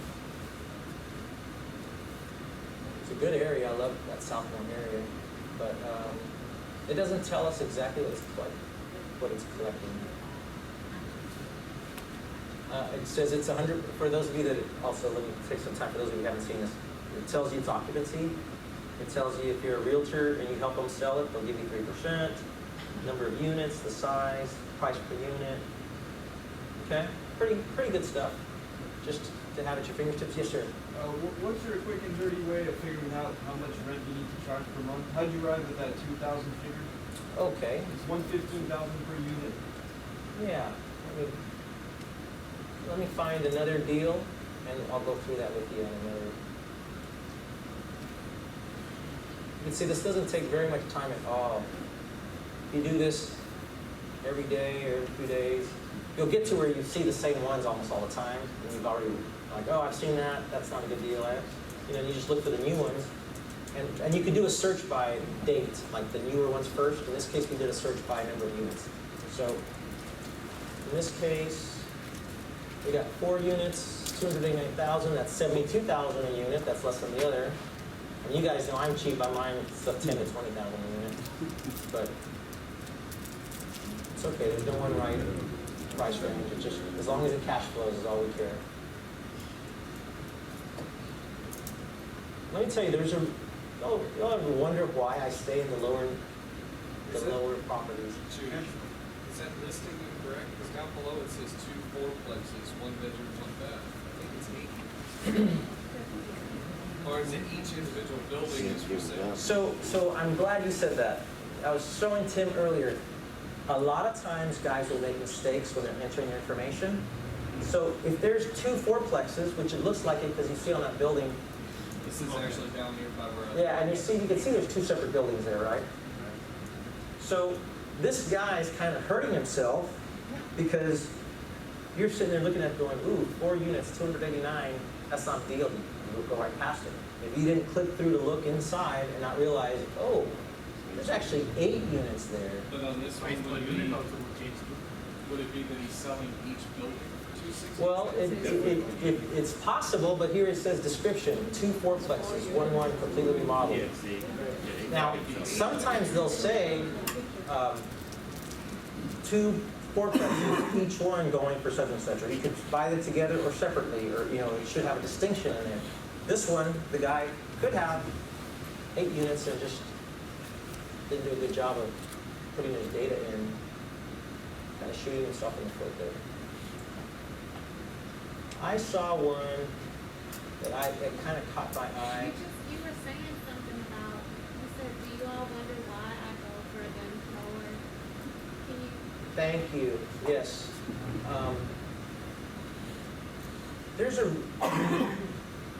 There's a lot of guys that like to say, go big or go home, go big or go home. Why don't you go get bigger deals? Well, in my philosophy, there's good deals in all categories, right? However,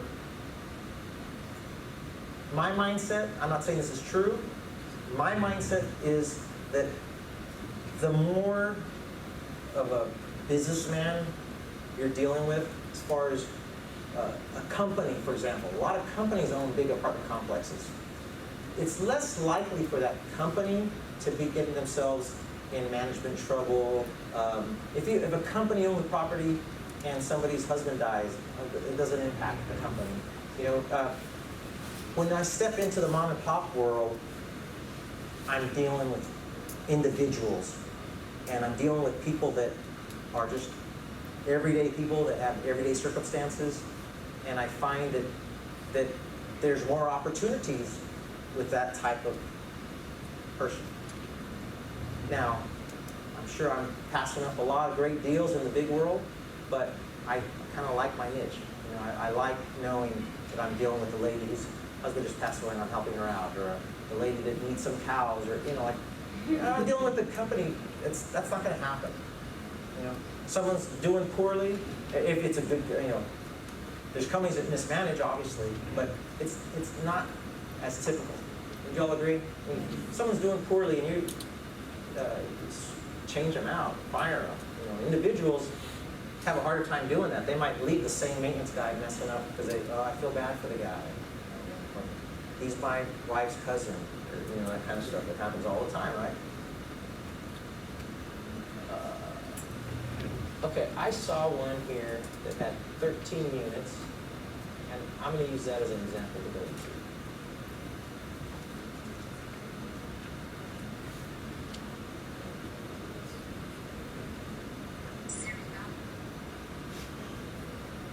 But you guys, if you're looking at the screen, you'll see all the different kinds of things that pop up.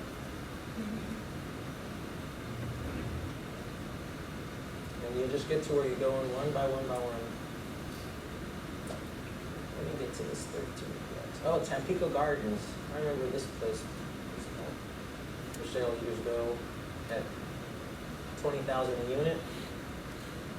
And I thought that was too expensive in those days because I was buying these kind of houses at $10,000, and like 20,000 times 15 units would have been 300,000, and now it's up to 630,000.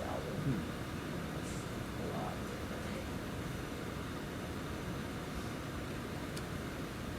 Are you able to answer while you're searching? Yes. Okay, so the way you go in and get these units, you'll get them at a low cost and go in and renovate or do some things to them to get them up. Yes. What if you buy them and they're occupied? How do you go in and fix them up while there's tenants still there? Well, that's a good question. You don't do those till the end, typically. So you wait till their lease is up, or? So when people are living in the units, they'll tell you what's wrong. Hey, we've really got this problem over here, and you go in and you solve that problem for them. You do maintenance. You don't really do a make-ready while they're there. Typically, you're doing the vacancies. Now, what you do instead, if someone's, like, I've had it happen where I've got a little old lady and her unit's really trashed out, and I say, look, man, I don't want you living in these conditions.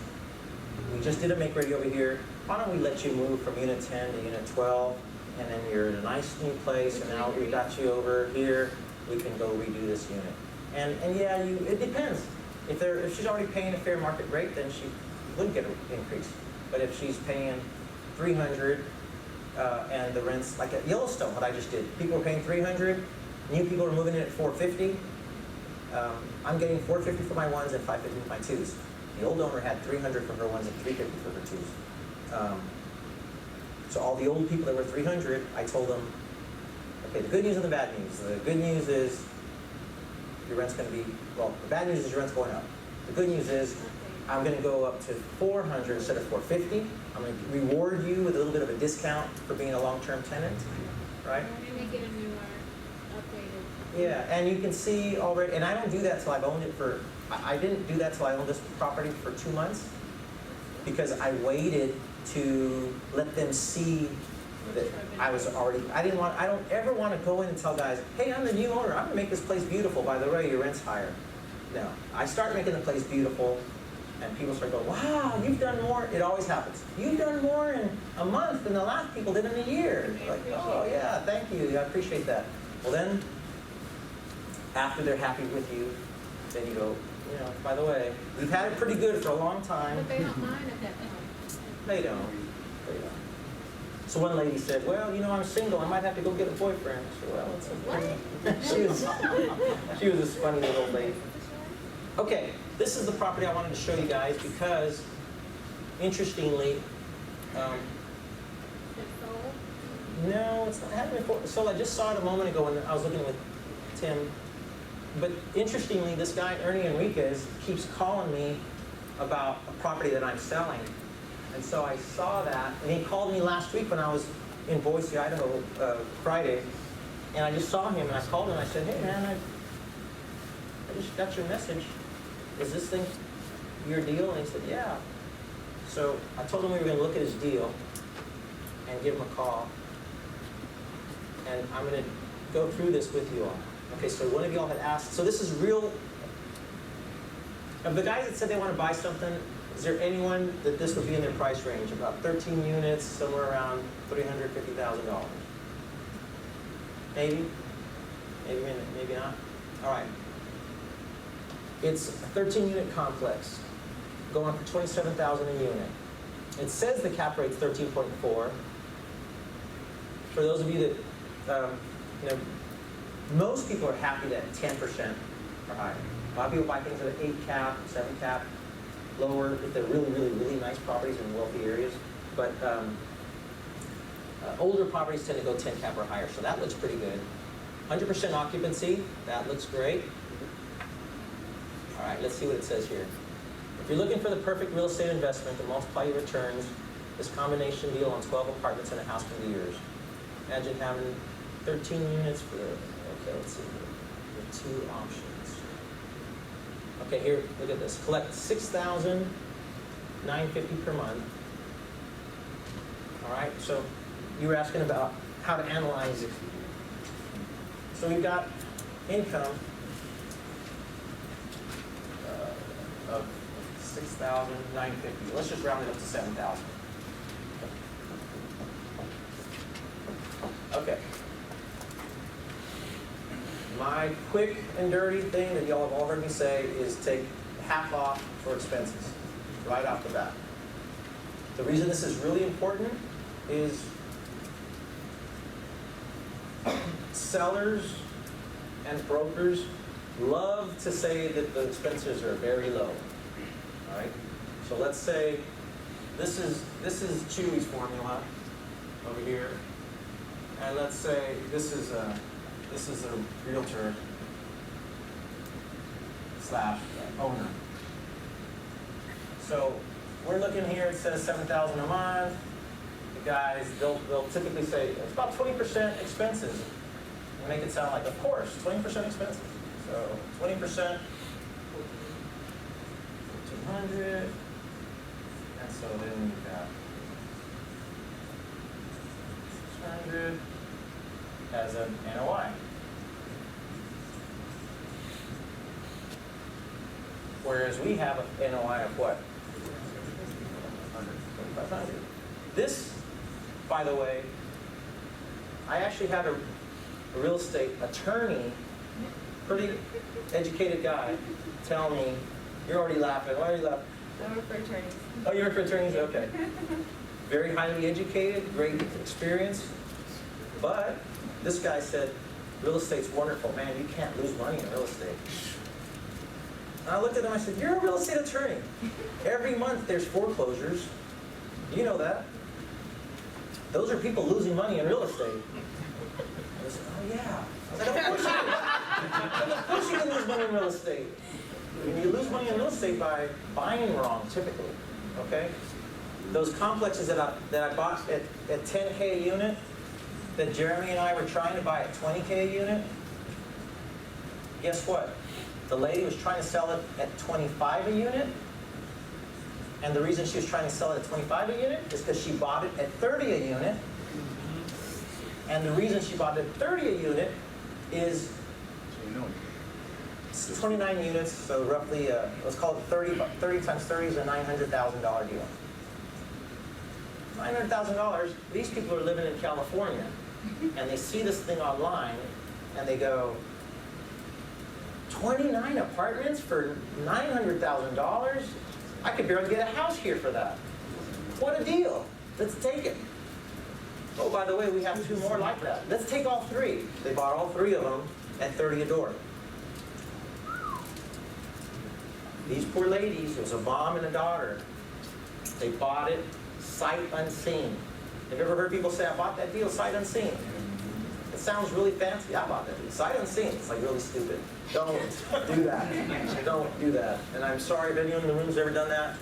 I'm not calling you stupid. It's just calling you lucky. You're lucky. Don't keep pushing your luck.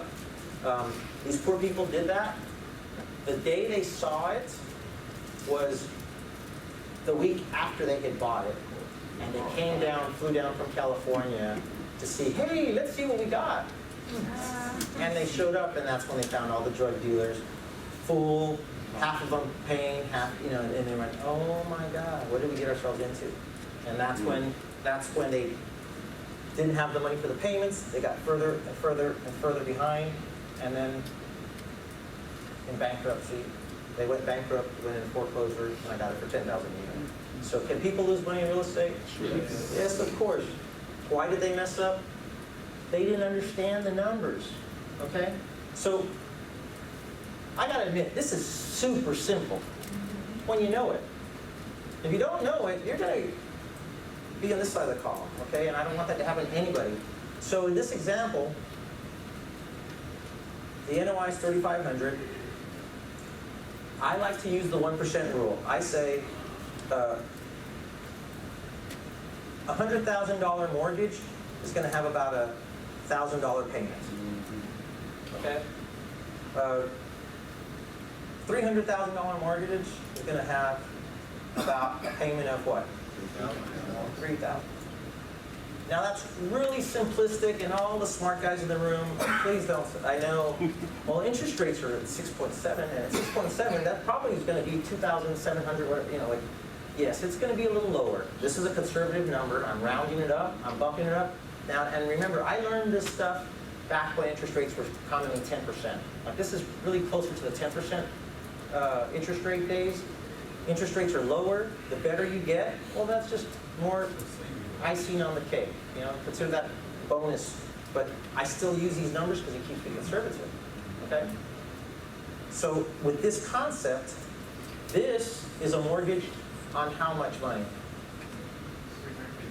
$350,000.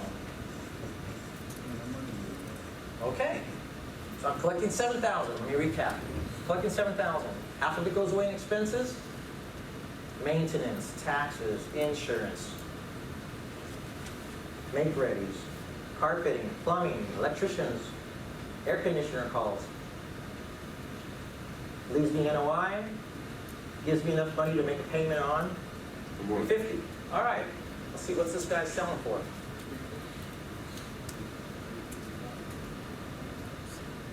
355. Okay? We're pretty close, right?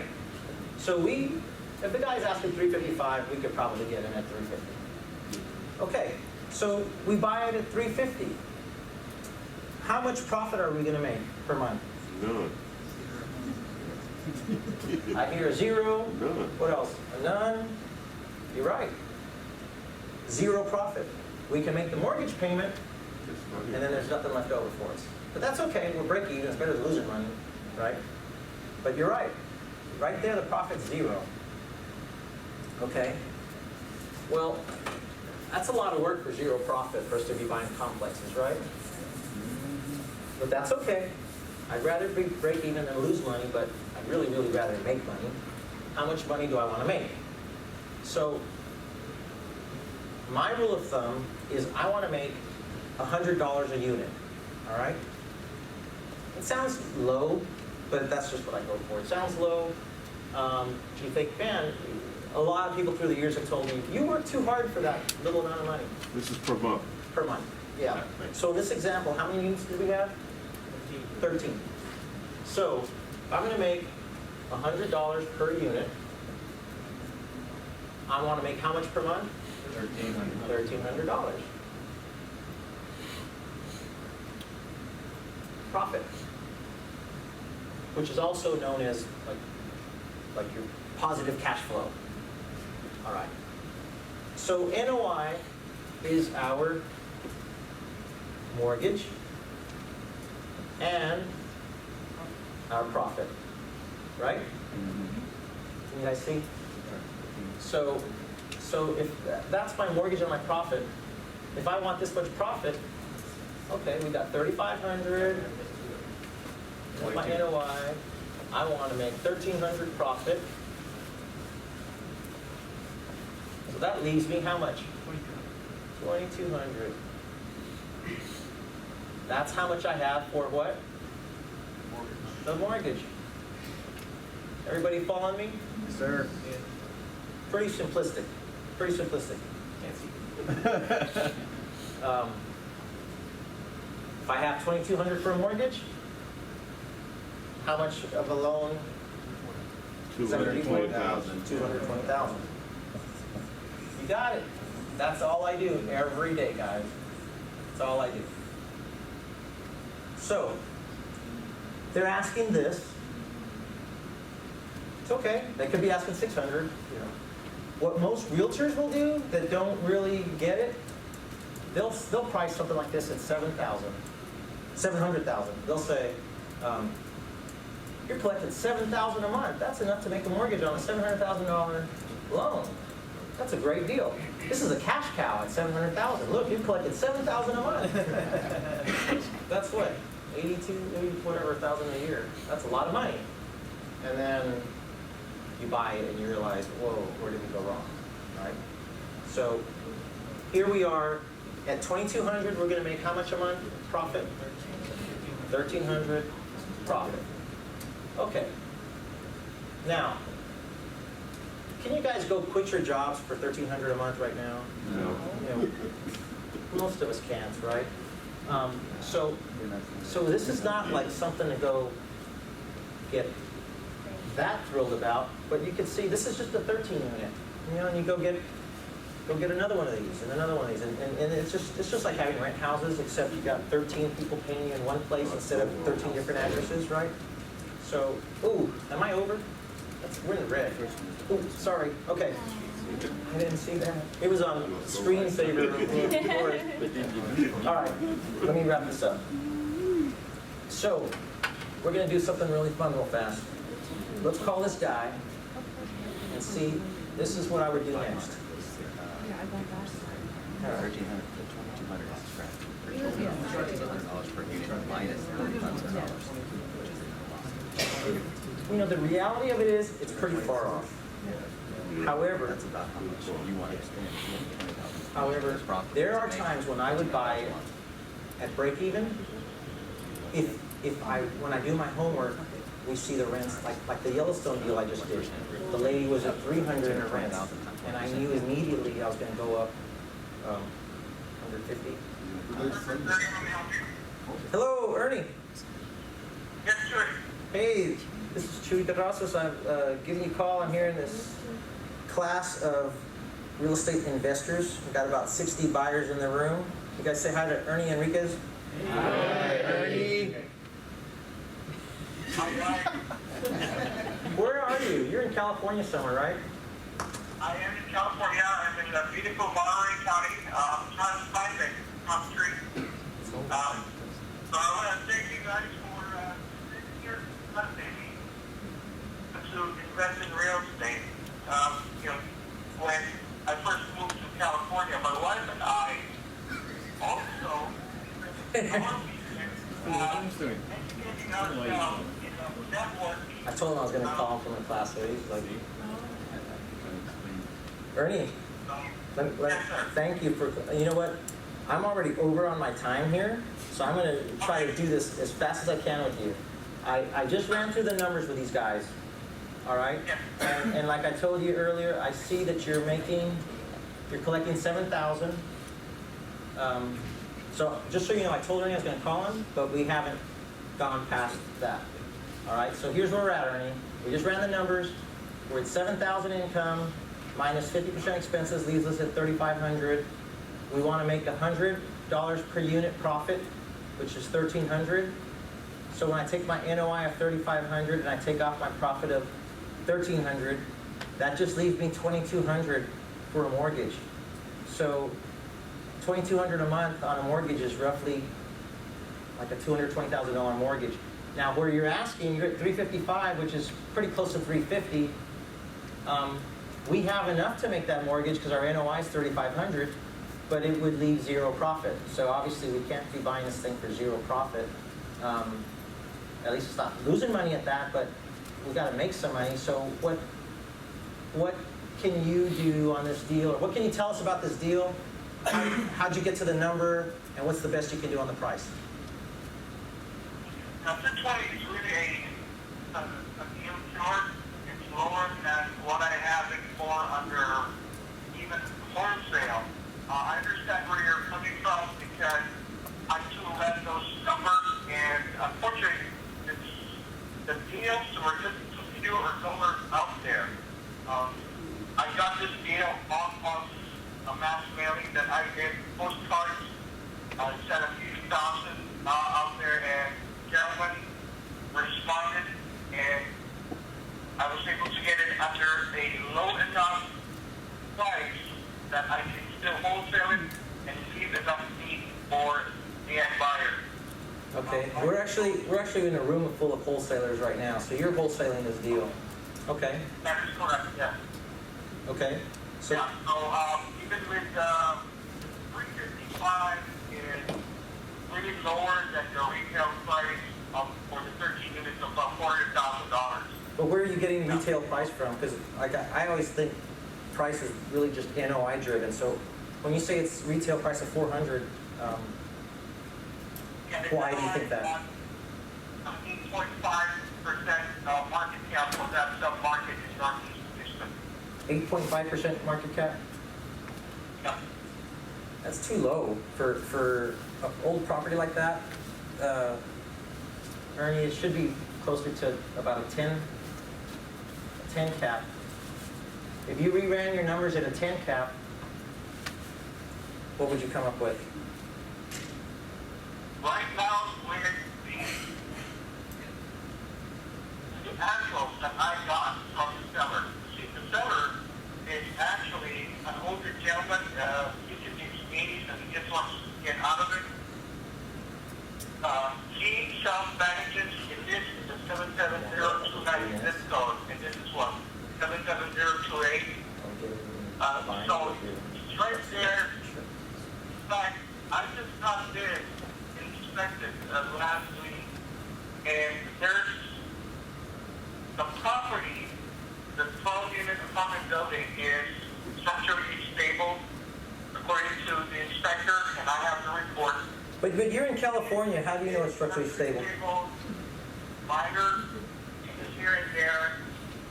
One of the major things that needs to be done is to replace the electrical panel because it was built in the 50s. It still has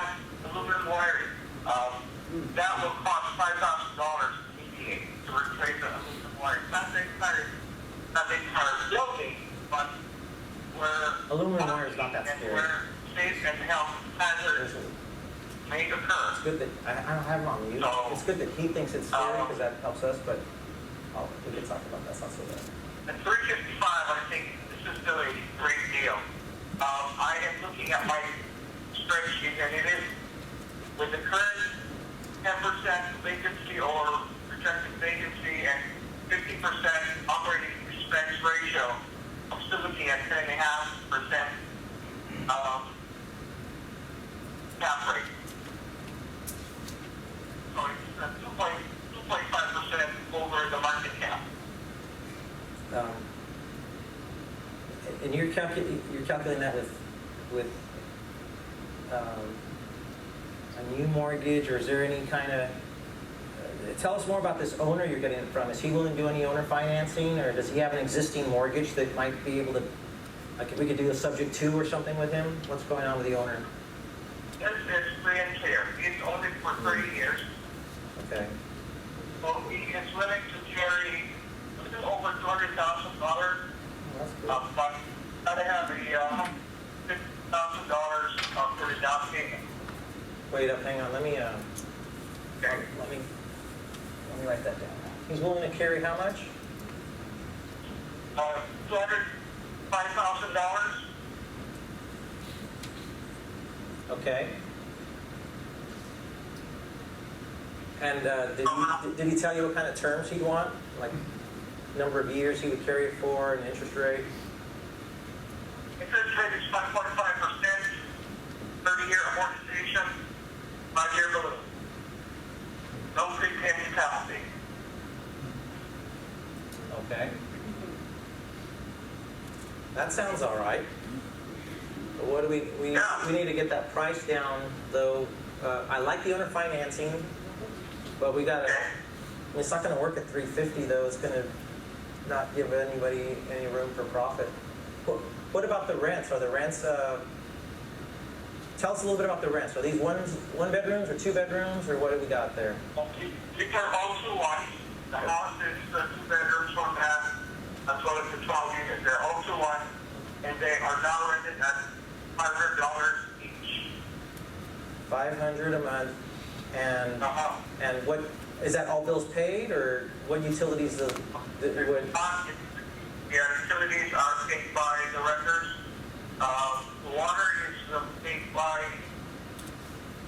the owner. Yeah, the landlord. Yeah. You know what though? I was looking at this picture, and I see a real big gas meter on the side of the building. So that makes me think that the landlord's probably paying the gas bill too, because it doesn't seem like correct. Yeah. Okay, so you were saying it's just the water and you pay everything else, but it's actually I got to pay the water and the gas, right? Yeah, right. Okay. And the tenant's paying their electricity. Okay. Correct. What kind of AC? What kind of ACs? Great question. What kind of ACs? Are we talking about window units, or are we talking about? No, these are combination furnace and cooling units inside each of the apartments. Now, The units are outside behind the building. does it have condenser units up on the roof? I don't see any in the picture. No. No. Nothing on the roof, no. They're on the ground, down on the back, or on the side? Yeah, that is correct. Okay. What other kind of questions? Flat roof? Flat roof, yeah. Yeah, what do you know about the flat roof? How bad is that? The roof is down. Like I said, we just had this property inspected last week. But what did you say about the roof? It's what? The roof is structurally sound. That's needs replacement. Structurally sound. Have you seen it? You're in California. Have you actually seen it? Yes, actually, I was there during the inspection. Okay, good. Down payment would be cash, or we take it like it? Okay, we got a guy that wants to get creative with you here. He's wondering if you could take some equity for the down payment. No, I cannot. I'm also home training, so unfortunately not. Okay. Any other questions? You know, Ernie, thanks. I know it's a Sunday, and I'm actually over on my time here, but let me give the guys a chance to ask you a couple more questions, and then if there's anyone that's really interested, we'll talk to you tomorrow. I'll let these guys get with me if anyone really is interested in this deal, but I like the owner financing. Any other questions while we got him? What's the lowest price you would consider? All right, what's the lowest price you would consider? For cash? For cash? Oh, if it wasn't owner financing? What's that, Ernie? Yeah. Go ahead and give them my contact information and send me an email, and I will send you a summary of the results of That's a good answer. He's on. inspection. In negotiations, the first person to give the number loses, right? So he must that know. I can send out, but I just start from there. But if you had to give a number, what would it be? If I were to get, I would say 348 would be my bottom line. 348. That's already good. Oh man, I was hoping for a. Oh man. So, I'm also hoping. You're wholesaling it. Well, I understand. You got to make your profit, but Yeah. I'll tell you what. I know we can definitely buy it at 220, and I know it would barely break even at 348. Why don't you go back and see how much you can push your owner down, and then run your numbers and see what you need to make as a wholesaler, because we definitely respect you got to make your part. And then we'll talk tomorrow and see if we can find a happy medium. Okay? Okay, that sounds good. All right. Thank you, Ernie. You guys. Thank you, everyone. Thank you. All right. Well, hopefully we can help somebody buy a complex here if you're willing to get real and give me some good numbers and that work for everybody. That'd be awesome. Thank you, Ernie. You're great. And if it doesn't work on this deal, yeah, and if it doesn't work on this deal, we'll maybe be able to help you on another one. Okay?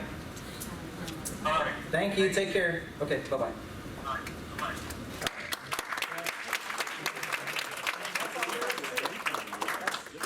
That's my world in a nutshell. That's all there is to it. Did that seem hard? No, it did. This is really, really simple once we know this part, right? Right. Now, to finalize this thing, $500, it doesn't sound like it's that big of a bargain right now. So I wouldn't feel like, if he had said 300, I'd say, hey, maybe it's okay to pay more because we can make some money. And times 13, that's only 65. No, but you got that house right there, that's an extra. Yeah, 500. Yeah, but you're saying that's a 12 unit and the house is separate, so that makes 13. Yeah, it's a 12 unit and the house is going to be like. But they're both two bedroom, one bath. The house We can, this was meant to just be like a taste of what's involved. Every one of y'all can do that, right? It's no big deal. So how many of you guys are really pretty clear on how to do this now? Yes? So if a deal, come across your table, you know how to run this, right? Yeah. And all you have to do is run these numbers. If the deals are closed, bring it to us, we'll buy it, right? So, so just remember that. That's all you need to know for right now. That's it, guys. Thank you. I hope it was helpful. Yeah. And,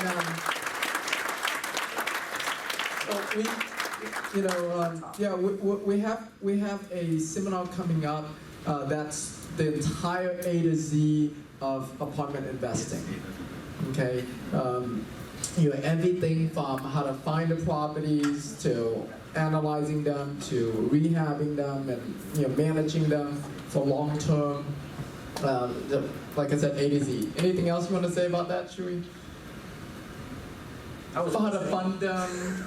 Yeah, how to get them funded.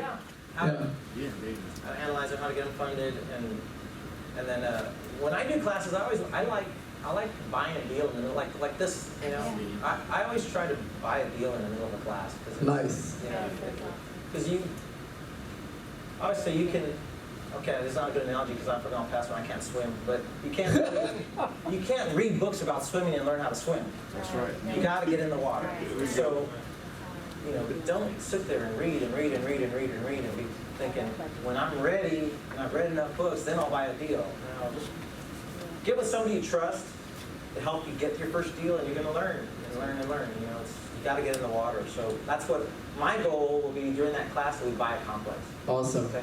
Yeah, so great. So yeah, So do we take the next?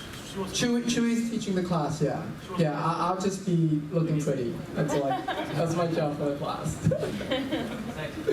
Sexy. When is the class?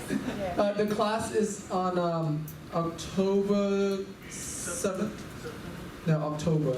We had to move it to October. October 17th to 19th. October 17th, 18th, and 19th. Okay, it's a 3-day, just like what we did here from 9 a.m. to 6 p.m. So if you're interested, I have some interest form here, and Nina also have some back there as well. Just fill it out, and then Mike will be in contact with you about it. Okay, cool. Yeah. All right, so we're gonna, so we're going to take a 10-minute break now. Okay, so I have 3:54, so be back. I'll give you 11 minutes. So be back at 4:05. 4:05. Yeah.